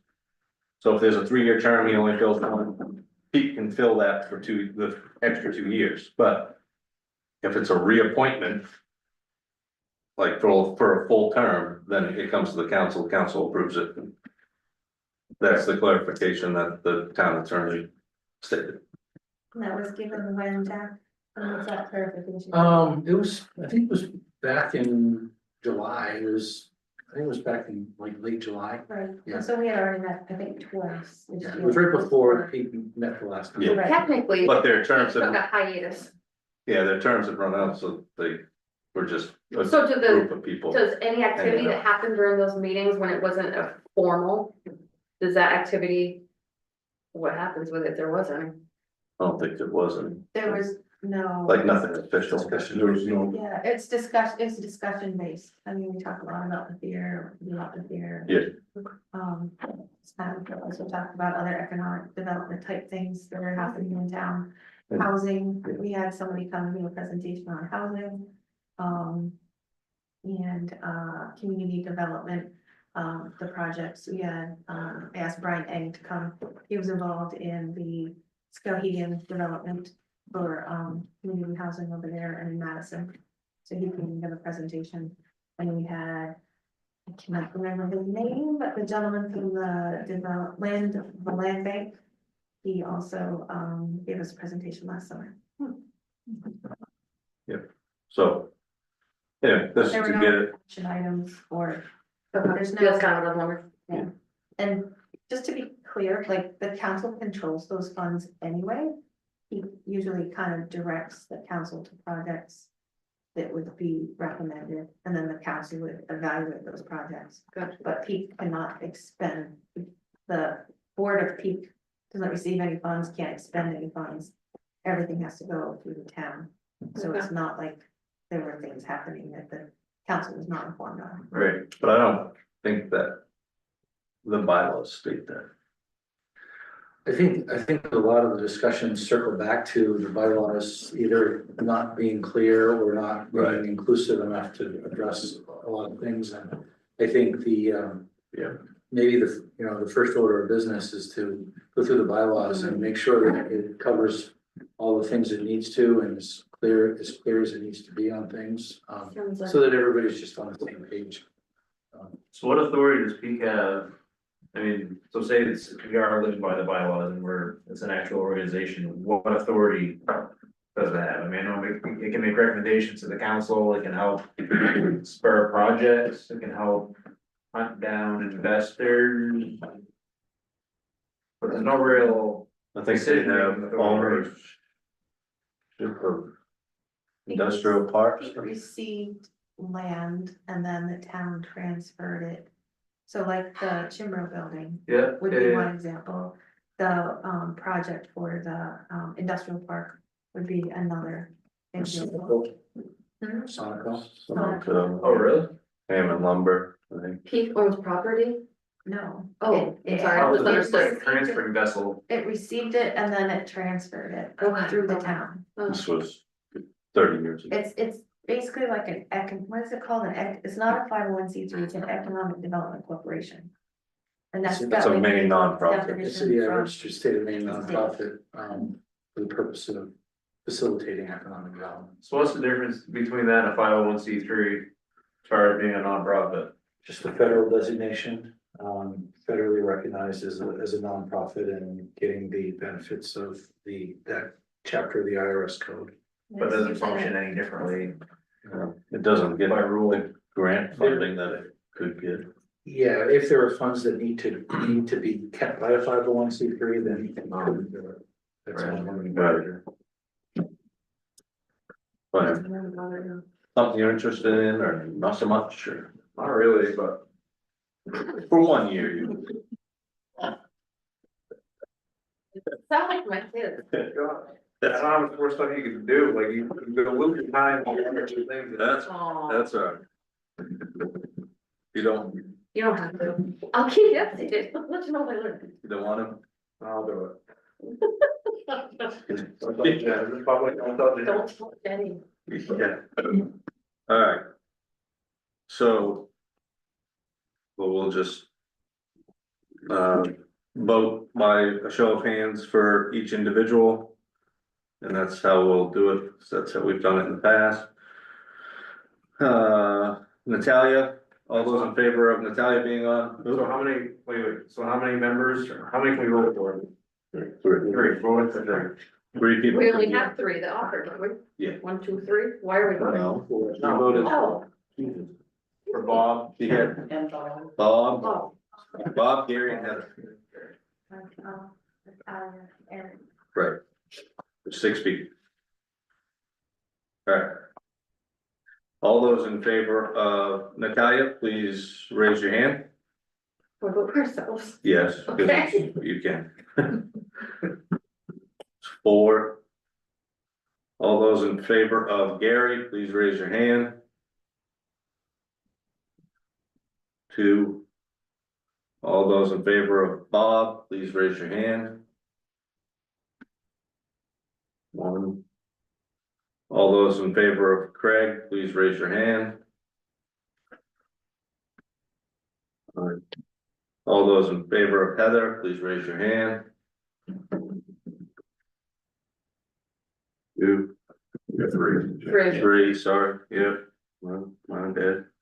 And all those in favor of Eric, please raise your hand. And Eric doesn't vote for himself, because he doesn't care. Vote for yourself? Yeah, you voted for yourself. He goes, no, He did. Of course you did. people look so So sad. you got 2 in the run up, 2 or 3. Well, if Eric votes for himself, it's not But he 2 didn't. 3s. Did he? All He right. votes for himself. I mean, I will pay for your job. and Craig, you wanna be, so Craig, 3 years, Natalia 2. Eric, you're 1, I assume. Yeah. And those are So we have Natalia Hall, Craig Jester, and Eric Saucier. Remember. Who informs us of the meetings, you, Jeff? So you'll let us know. Yeah, I will. Okay. and then, once we have a meeting, we have to appoint. Like, president, vice, president, treasurer. Jack's treasurer is town. manager. Right, yeah, Mhm. yeah, Okay. He's a vice president. Secretary. right. So, we'll address those at the next meeting. Greg apparently left, but we actually needed him, I don't know why he walked off. He had to use the restroom. She was, What did he have to do? he made the motion, so he has to fix it. Do you have a question from the audience time? Yes. Okay, Sorry, Pete. yes, Pittsfield Economic Committee, maybe, I'm guessing. I don't know. expansion corporation, So it's Pittsfield is B. Pittsfield Economic Expansion Corporation. Thank you. Yeah. I waited all this time to find Oh, out. I'm so sorry. Yeah, that's our bad. Get it done. I got 3 of them. Hey, that's pretty good, Expansion. pretty good. And, yeah. We need Greg to amend that, right? Alright, so there, he's going. Oh, yeah. Greg, Yes, can you please amend resolution 2587? sorry. You should be. I did call, sorry. No, you're good. Make a motion to amend, resolution 2587. To include. Members to fill the 3 vacant seats, Eric Saucier for 1 year, Natalia Hall for 2 years, Craig Jester for 3 years. Moved and seconded. All those in favor, are there any questions, concerns, comments from the audience? Hearing none. Since we're ready to vote, all those in favor of resolution 2587, please signify by saying aye. Aye. All those opposed, say nay. Name. Ayes we have to go around the world. Pete, how do you vote? Nay. Craig, how do you vote? Aye. Heather, how do you vote? Nay. Natalia, how do you vote? Aye. Eric, how do you vote? Aye. And I vote aye. Ayes have it. 4-2, resolution 2587 passes. Moving on to resolution 2588. Nicole. Resolved that the town council approves setting the dates that property taxes are due and payable on Thursday, October 30th, 2025 for the first half, and on Thursday, March 26th, 2026 for the second half. Look for a motion from the council. I'll make a motion that we adopt resolution 2588. Second, I'm sorry. Moved and seconded. So this is just the 2 payments, splitting it up, Yes, half payments at either time. yeah, so interest would only be due on the first half if it was paid after October 30th. And then interest would accrue on the second half only if that was paid later than March 26th. Okay. So it's a little easier in terms of people splitting up their payments over the course of the year. Yeah. Okay. And It's supposed to be easier that way. Is that it? Was the reasoning? Sorry. no, So that was done because Yeah. it's supposed to make it easier for people? Yeah, so well, there's just 2 due dates. Yeah, so the first half of the tax bill would be due by October 30th. And if that first half payment wasn't made, there'd be interest accruing on that first half. The second half payment would have its own due date, and there'd be no interest on that payment unless it was paid after that due date, which is March 26th. Which is just a little easier. Okay, instead of if you didn't pay it all one sum. You're Yeah. right. Yeah. Yeah. correct. So it's actually better, okay. And Kind of pain in the butt for me to figure out. I know. Can correct me if I'm wrong. Anybody, you can pay all of it before October 30th, on October 30th if you He's want. saying no. You can pay all of it. Oh, I'm sorry, I thought you were shaking your head. Oh. Yes, absolutely. Oh. Yeah, Oh. you get, once people get. If you wanna pay all of it at once, you can, but it, It's how much, just double it. When you get your bill, you'll see the total amount due. Oh, And then you'll see first half amount, due on one date and then second half amount due on another date, so. You already did it for March, so that would be for the fall. Yeah, because we're spreading it out over the whole fiscal year, so it's July 1 to June 30. And so we're just splitting it up throughout the year. And that was, the 6-month one was just to get us back onto a fiscal year versus a calendar year. The one you already paid back in March. So it's really just to get us on, Okay. get us back on track. And, yeah. Are there any other questions, concerns, or comments? Anything from the council? Hearing none, since we're ready to vote, all those in favor of resolution 2588, please signify by saying aye. Aye. All those opposed say nay. Resolution 2588 passes. Jack, you're gonna have a lot of questions, I think, but maybe some posts on Facebook would help. Yeah. Some of that or something. I know I've already gotten a few questions, but, resolution 2589. Nicole. Resolved that the town council approves setting the rate of interest to be charged on delinquent property taxes and delinquent water and sewer fees for the July 1st, 2025 through June 30th, 2026 fiscal year at 7.5%. Look for a motion from the council. Make a motion that we adopt resolution 2589. Moved and seconded. This is just a little bit of a housekeeping thing to set that rate. Yes, stuff we do every year, Yep. should do every year. Yep. Is this different from last year's, right? No, it's the same. I think it's, I mean, the same, right? Yeah. I think it's the same. I think it is too. I remember talking about it quite a I do bit. think it's the same. Are there any questions from the audience? Any questions from the council? Hearing none, since we're ready to vote, all those in favor of resolution 2588, please signify by saying, no, 89, please signify by saying aye. Aye. All those opposed say nay. Ayes have it, resolution 2589 passes. Moving on to resolution 2590, Nicole. Resolved that the town council approves setting the rate of interest to be charged on overpayments for property taxes for the July 1st, 2025 to June 30th, 2026 fiscal year at 3.5%. Look for a motion from the council. Make a motion that we adopt resolution 2590. Second. Moved and seconded. Yeah. All right. Are there any, this is again, just setting the rate for interest and whatnot. You wanna explain that? Sorry. Yeah, so if, Sorry. so in this case, if somebody makes an overpayment of their taxes and we have to reimburse them, then we pay them interest. We pay them interest. We calculate that payment at 3.5% annually. And you say, well, what's an example of somebody overpaying their taxes? Here, the best example would be is if somebody got a tax bill and they paid the first half on time, but they said, okay, there's a mistake on this bill because I get charged for a garage that I tore down before April 1st, or my deed says I only have, 2 acres, but the tax bill says I have 4, or there's a problem. But you don't want to be late paying the first half by the due date, so you pay it, but then you apply for an abatement. And then it goes through the assessor and the assessor says, oh, you're right, we had this wrong and granted the abatement. Then it becomes, we owe the person a refund for that abated amount.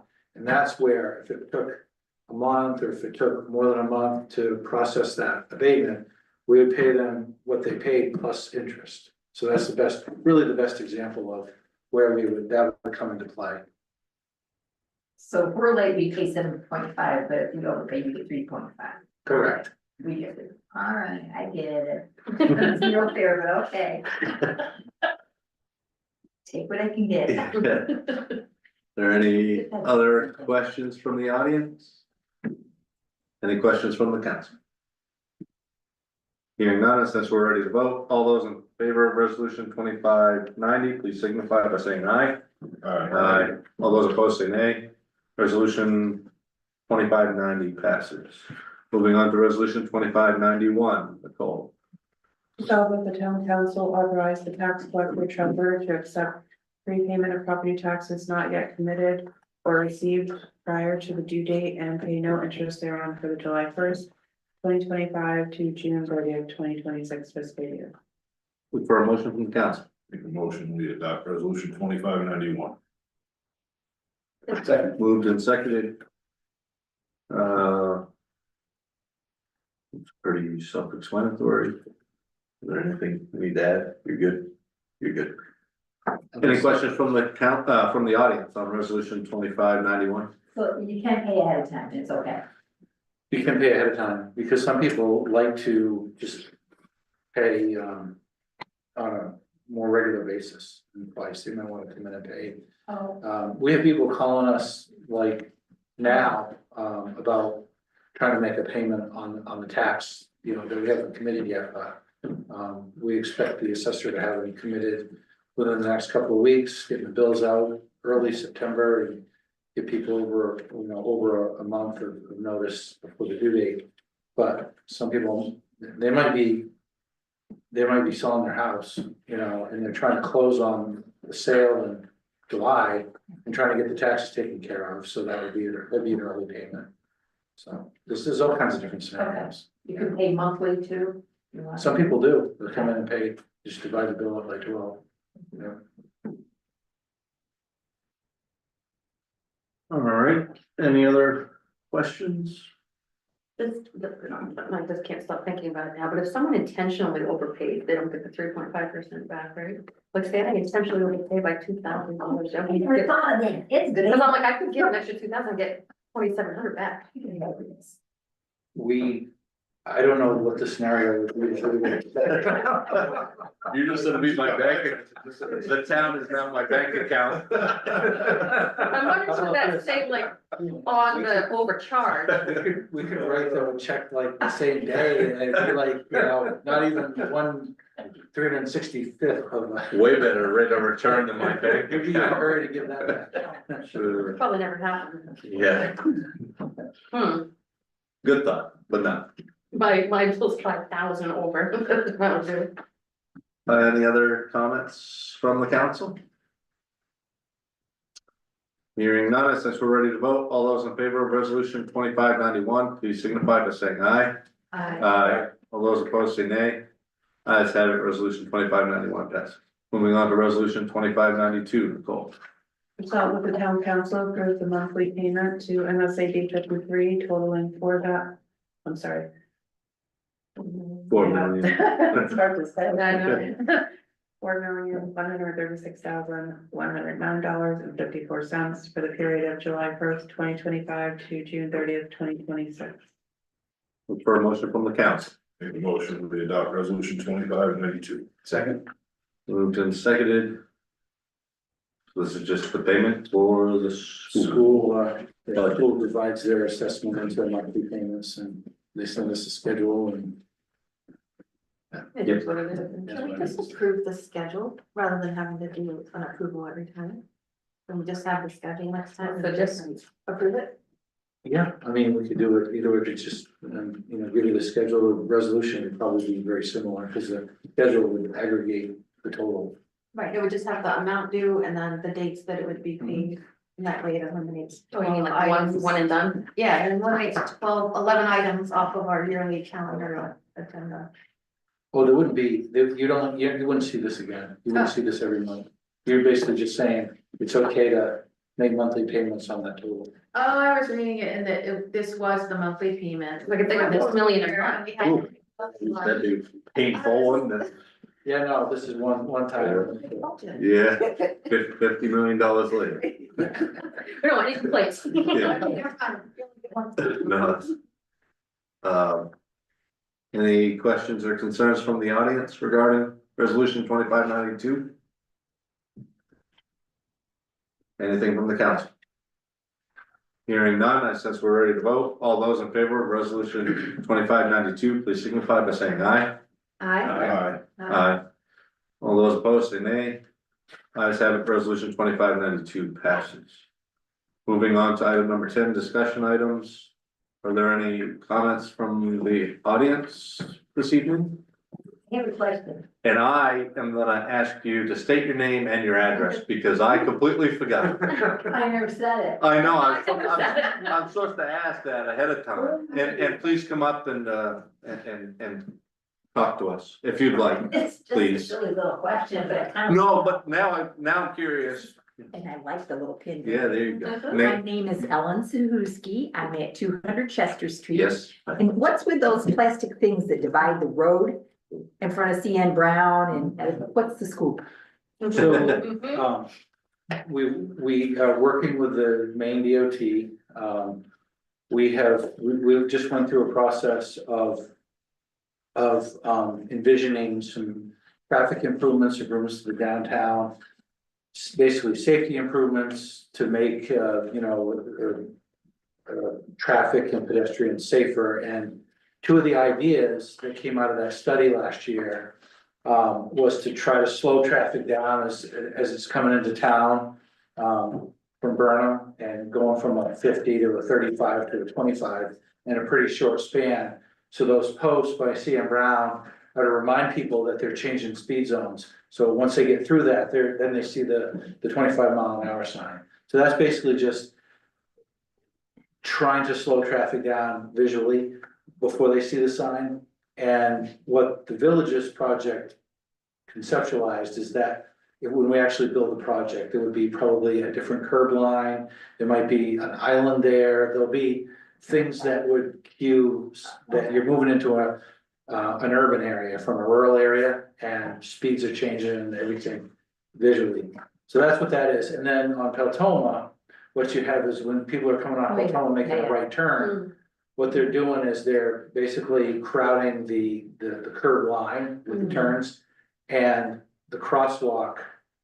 There's supposed to be a little bit more separation between someone stepping off a curb and turning traffic. So what that's trying to do is move the traffic out just a little bit further away from the curb and where the crosswalk is and make the turn. And so that's part of when the project happens. I think Peltoma would be more realigned to a 90-degree instead of an angle. Right. So just some different concepts being tested with the markers. Hate to say, I understood that part to slow traffic down and CN Brown, but also now I'm leaving, I feel like I want to speed up, see how fast I can go through it. I just didn't- Town though, it gets faster. Yeah. Let me see how fast I can go between. yeah, Now that's the opposite That's of why- what that was supposed to do. that's why we're missing one of those. Yeah. Yeah. Okay, another quick question. I know before I was on the recycle committee when Catherine Ruth was getting all these grants, and there was the grant from AARP where there was supposed to be all this wonderful things done on the corner by the Irvings and all that. And I'm just kind of wondering what happened to that, with that project, because the grant money, I believe, was awarded to make all sorts of improvements by the shopping plaza to make that safer. I was there, we went on walks and we gave feedback and all that. I'm just wondering what happened to that. So I think it was part of you did a walking study, right? Yeah, we did 2 days, Yeah. different times, counting cars and I honestly The federal highway grant. Is it a federal? it highway? was through AARP. It was a special Yeah. grant I through remember hearing about AARP, that. and allegedly we got it. And Catherine said she was actually interviewed on it because our town was chosen. This is what I asked you about, this, All the grants that were applied for and Oh, awarded, wow. and then Yeah, Was applied for and were awarded, and I think it was supposed to be able to be extended because there was a deadline on it. And it was supposed to be able to be extended to be included in our villages project. This is, the AARP is not I the thought same it money. was, I thought it was. you're thinking of- That's a northern, that's northern border. No, it was one of the ones that was included, because there's like 6 grants that she was discussing. The northern border was the largest of the. Yeah, the The 250,000. Like 20. really? I thought It was not a big grant. I thought it was like 10 times. And all these wonderful ideas we had were gonna. Like, The northern border was 250K. I remember that. yeah. We do have, I'm not familiar with the AARP, but we do have a federal highway grant. Yeah, it's a federal highway grant And it talks about updating our pedestrian plan, pedestrian and bicycles, I think, or where the focus was. It's not to physically build anything or change anything, but plan. And it's a match, I think it's about a $30,000 match we'd have to come up with.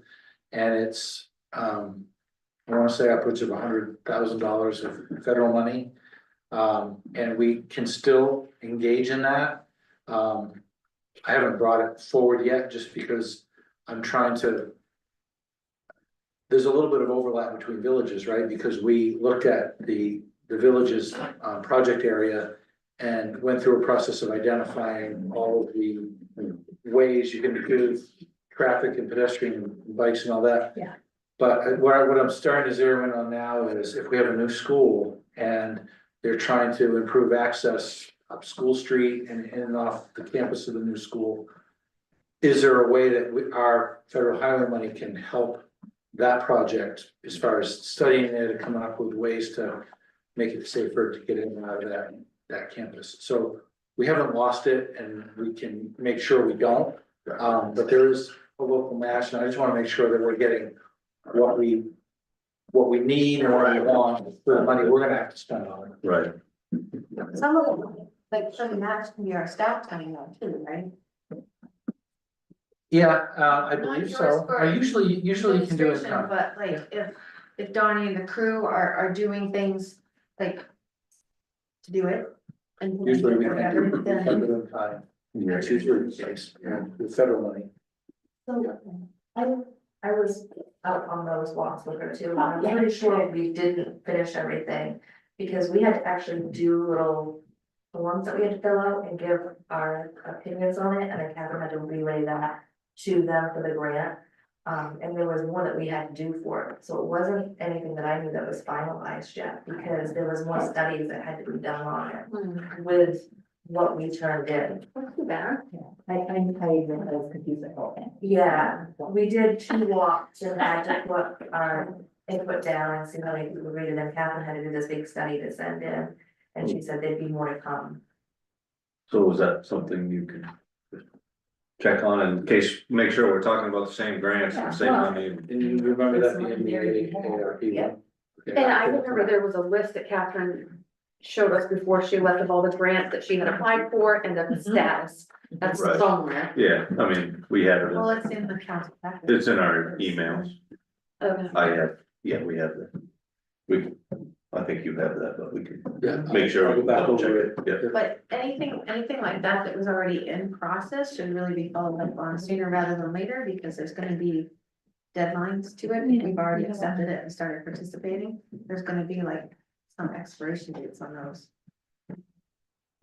As far as final reporting and being able to get reimbursements and stuff. We can- One more thing, I'll be quiet. Yeah, no problem. The other thing is the Verizon Wireless regarding the reuse center, that grant money to do that. I wonder where we are with that, because I know we have They, open arms. That's why I started recycle committee. Yeah. Get going on the reuse center and all that. they replaced the roof, right, Jack? Yeah, it hasn't been That was approved. through the insurance, I and thought, not through the grant money. Yes, I believe so, yeah. So we replaced the roof and the T-Mobile money. The T-Mobile money was to, Or T-Mobile. to seal up the concrete floor, Yeah. to fix the bathrooms, replace fixtures in the bathrooms, and to install heat pumps. Yep. The issue right now is that the roof leaked. There's mold. There would be air quality issues. I was in there last week, long enough so that I knew I wouldn't want to be in there for hours, you Oh, know? so they replaced the roof, but there's mold in. But all there's the mold units. and, yeah, the wall. yeah, you can Sorry. visibly, it appears, hasn't been tested, but it appears like it's black mold. And so it's not in a condition where we can put people in there right now. If we wanted to move forward with the reuse center, I think the next step would be, just tearing out the ceiling, Got it. tearing out, the walls down to the studs, get it clean. And then, then putting it back and making sure the air quality is okay. So that's kind of a bigger question. Okay. We're not feeling like we could use the T-Mobile money to do that because it was specified for things that this needs to happen first. Yeah, You know, what I mean, it would be foolish to spend the T-Mobile money if it's, you haven't addressed the basic. that was for issue the right now. other parts and not for the, okay. So, Do we lose the T-Mobile money if we don't use it? you know, that's a good question. We may lose it if we don't use it. It would Within just, a certain time period, I mean. yeah, I'd have to dig into the terms of that. Alrighty, okay. Are you saying the new roof leaks or? No, from the previous. Part of that roofing was done with FEMA money. Yeah, Yeah, it leaked before yeah, not since. it's not leaking now. Not leaking now. Are we doing anything to remediate them open there now, like just to have fans running to dry out the building so it's not getting worse? Or even ventilation of some kind, dehumidifiers, like if it's just sitting and waiting for the council to fund a project, but I mean, this is the first I've heard of the building leaking and being damaged. Yeah. So that's a surprise. Yeah.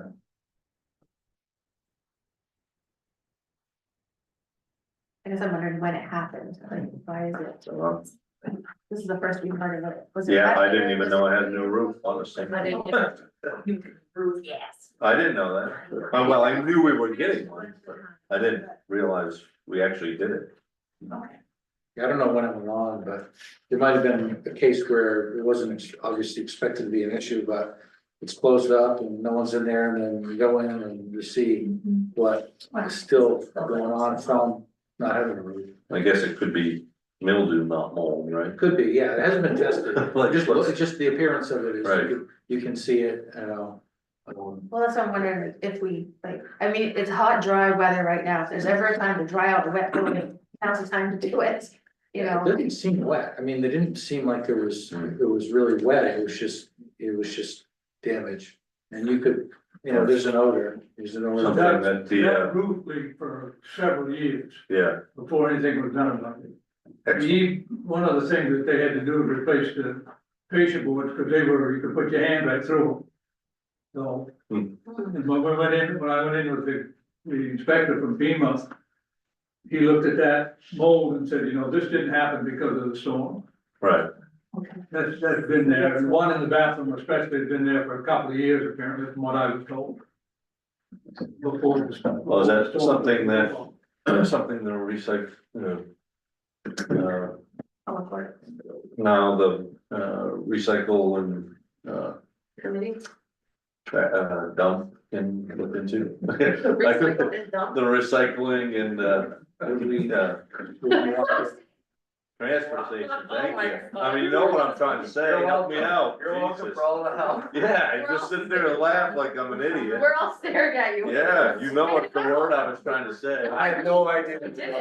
Well, I said recycling, yeah, anyway, transfer station, is that something that they can work on or look into? Would they be just basically working out, walking out, I mean, the pine, basically the. Yeah. pine pan. Well, we'd have to figure out what the plan is. Are we gonna reopen it? If not, then there's no point in doing that. If we are, then there's a point doing there's it. a point One doing it, 'cause So I went. One thing we might, I'm sure we're safe. one thing we might be able to do is just get a quote from maybe a cleaning company, address mold and mildew. That's a good idea. And then basically sign off on air quality. And then it may be less expensive than what we're assuming. And then we could jump off from there. yeah. There's stuff in that building now. There's not much in there. There's some tables, there's some, it looks like just leftover stuff that was never claimed as far as reuse, just like what you might, you know, just. Right. And it's usually, Across the street. it's Yeah, usually now we should. not like books and textiles and things that were old, mold or No, I mean, I remember something like, you know, like. glassware, pots. I think Glassware, yeah, glassware. Now it's basically glass. I think all the paper products, all the old books, No clothes in there. Say, everything in there could be trash. Shelving, glassware. Nailed it. It's like, one more thing, but can the town have it tested and see what you're dealing with, so you'll have an idea? Is Want to get it gonna be I'll a get a go? price on getting somebody to assess, And no amount, okay, cool. making it usable. Well, I can spread the word on the streets, that's why there's a hold up. Yeah, that'd be nice, yeah. Yeah, Spread the word. People are talking about it. Yeah. anything else? Hearing nothing, ooh, Do you want to hear over the weekend? I mean, we have this whole thing. Yeah, so I just wanted to give a little recap on that. So this weekend, we're gonna have, yeah. This weekend, Friday, we're gonna have the parade starting at 5. Going down. Coming up in the municipal parking lot into the street dance. And then Saturday, we're gonna start out with a breakfast from the Rotary Club. Moving into the cornhole, if anybody signs up, so if you know anybody sign up, it's a pretty good prize. Sorry for what? Cornhole. Oh. Yeah, so cornhole, and then instead of rides, we got a bunch of stuff with Looney Tuning. And they're gonna have like bounce houses, jump slides, some games, food trucks, we got a couple bands coming. And we're gonna have fireworks. Where's the street dance? Here? The street dance is gonna be in the municipal park. And it's 5:30 to 9, and it's a DJ, right, so it's not gonna be loud for too late into the night. Right, We're gonna party all night long. and there will be a few I'm gonna be there. vendors set up out there at the street dance too, and the ice cream place is gonna open and do some stuff. I heard we stayed out till 8 o'clock. Who's the DJ? Breakfast. Not sure if the date is right now. You don't have anyone yet? It was supposed to be, I'm waiting for 107.9 to contact me. So you could just do it with your Sunday. phone. Yeah. No, Epic probably playlist. not, I could. no, not yours, no, I'll donate my time. no one. No, mine would have profanity. The kids wouldn't be allowed. No, it sounds really Yeah, fun. and along with that, we brought in 3 more people to the other group. Craft fair? No, the Trash part of, Part of Pittsfield? yeah, because I'm pulling a Jason here. Yeah. We wanted Been a more long people, so what we're gonna do is, they're gonna be set up at the festival. And they're gonna be, if you wanna go and put in like an interview, you get put into a drawing to win a gift card. So to try to get more interviews out there and stuff like that, so we've got a bigger committee now as well. Heart and soul. Yes, Heart and yes, soul. Thank you. Yeah. Yes, that's right. Good job, Amy. So, yeah, so Awesome. Awesome. Looking forward to this weekend. It looks really fun. Yeah, thank you very much. Moving on to counselors, Pete, any comments? Yeah, to. Yep. First is to, wish the BTEC group well. And hopefully they will succeed in what they're trying to accomplish. And the second one, I had a resident approach me, Jack, about signs on Route 2, welcome to Pittsfield. I don't remember which direction, but one of them, they said was in very bad repair. The one I out think- by Assembly Pond, probably feeling. I think they all are rough. I don't know, they mentioned those two. Yeah. They live out in that direction, those two. Yeah. We can get those fixed up. well, that was. Do we know where who made them, and probably they would, rehab them? Not sure. But yeah, I can. Probably like the 80s. Yeah. I think Right, Miller, like the- Miller's sign was in. Oh, that- They might have okay. paid for the- You was thinking Miller's maybe? But, well, I I know know there's- that they might have done it because they were right at the Newport, but they've gone out of business. Oh, they did. Yeah. I know York signs and Skowhegan's really good. So that was actually a topic discussed at one of the peak meetings was replacing the signs going to town. But, it was also brought up at the village planning partnership, because part of that is wayfinding signs. And that could have been included, or at least been part of the cohesive look of the town to have that signage match the in-town signage that would be created from that program. And there are, wasn't there the bicentennial funds that we were supposed to have the electronic board? They were gonna fund some of that electronic board and then they never did, so maybe they have, Bicentennial? yeah, I bicentennial. don't think it was, They had like it 10, it wasn't allocated for that, it was reallocated to $10,000 for the heart and soul. It was reallocated out of the bicentennial funds. yeah, maybe. The lighted sign was never changed. Yeah, we didn't get that grant, but anyway, The bicentennial Yeah. had funds to put up historical markers through town, but I don't know where, I think Orange was working on that, I don't know where that project went. The Historical Society might be. That was it for me. that's it. All right, thank you, Pete. Craig, any- Yeah, grateful to the VTech crew for coming in and buying our building, making this thing happen. I think, it's gonna be good for the town. Look forward to supporting it myself. And looking forward to seeing what some, fresh blood can do and see if we can actually drive this town forward. It'd be awesome. Just some, fresh ideas moving would be good. Yeah. So, Heather? Congrats to the Garden Club on their Spirit of America Award. They have a big impact in the town, and beautifying the town. It's much appreciated. Congratulations to the BTEC group, wishing them much success going forward and support from the town. Thank you for approving the cheese festival. Right now we have 19 cheese vendors, 17 other food vendors, 9 food trucks, 6 alcohol vendors, 4 bands, and numerous educational talks. And there will be tractors. Awesome. And then I have kind of a map, the grants update was something that I wrote down before, after we started talking about grants, but there was a big document and getting up to date on where all those things stand. And I'd also be interested to know what we were offered from 23 to 24 that we put down.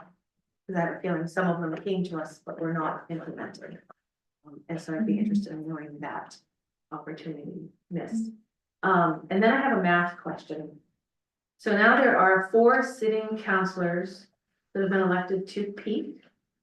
How does that square with the administrative code and counselors meeting?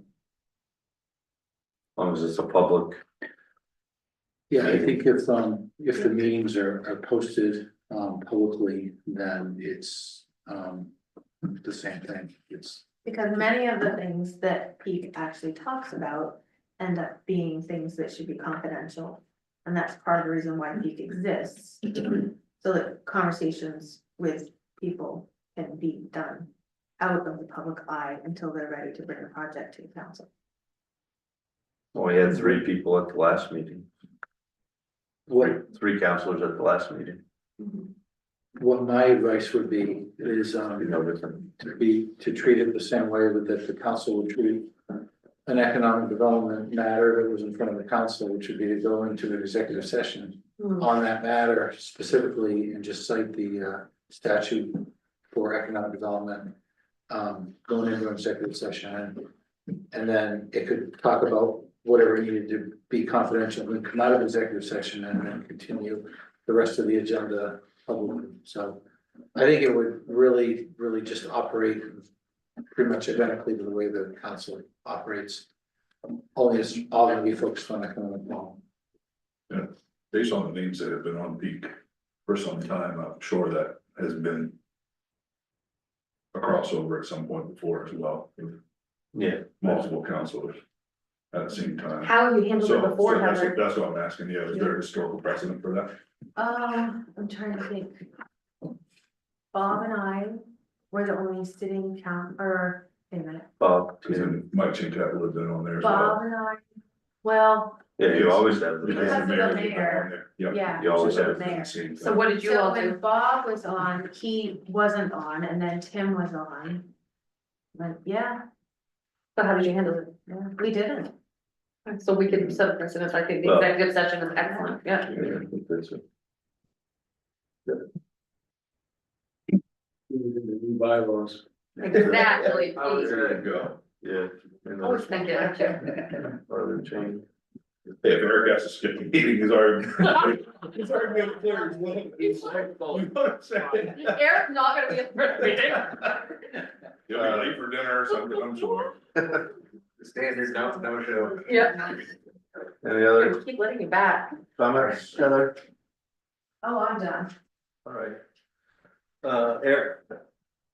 I wanna thank Russell for everything he does on the code enforcement side of the world. I think that's gotta be a completely thankless job 99% of the time. And he does it with, I don't know, a smile every time I see him, so I appreciate that. But I also, the spirit is not to be, you know, a pain and tell people how they're gonna run their household, how they're gonna clean it, but just keep it pretty well clean and respectable and place that we wanna live.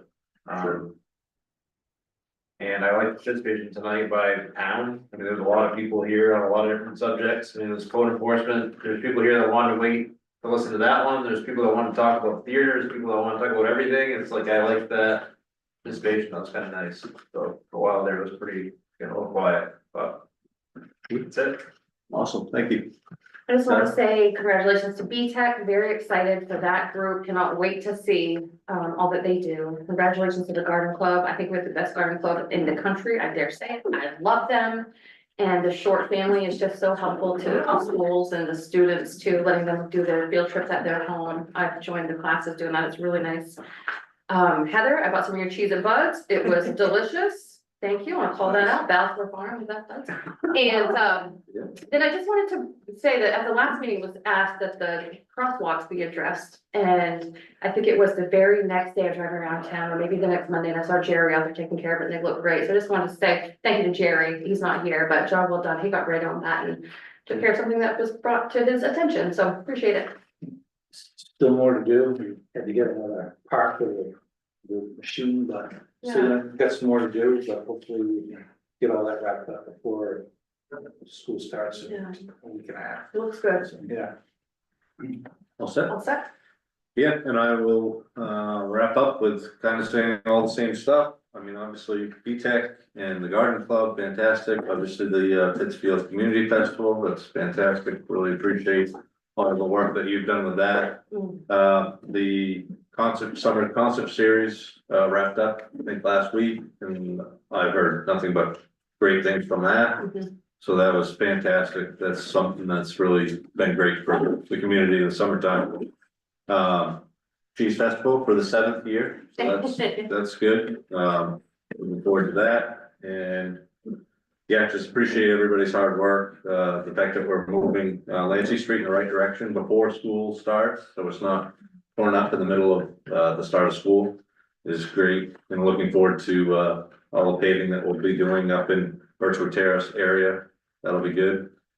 And yeah, just really appreciate everybody's hard work, and we'll miss Angel, and wish her luck in her next job. So with that, I look for a motion to adjourn. Make a motion to adjourn. I'll second. Oh, Oh, you're welcome. it's the best.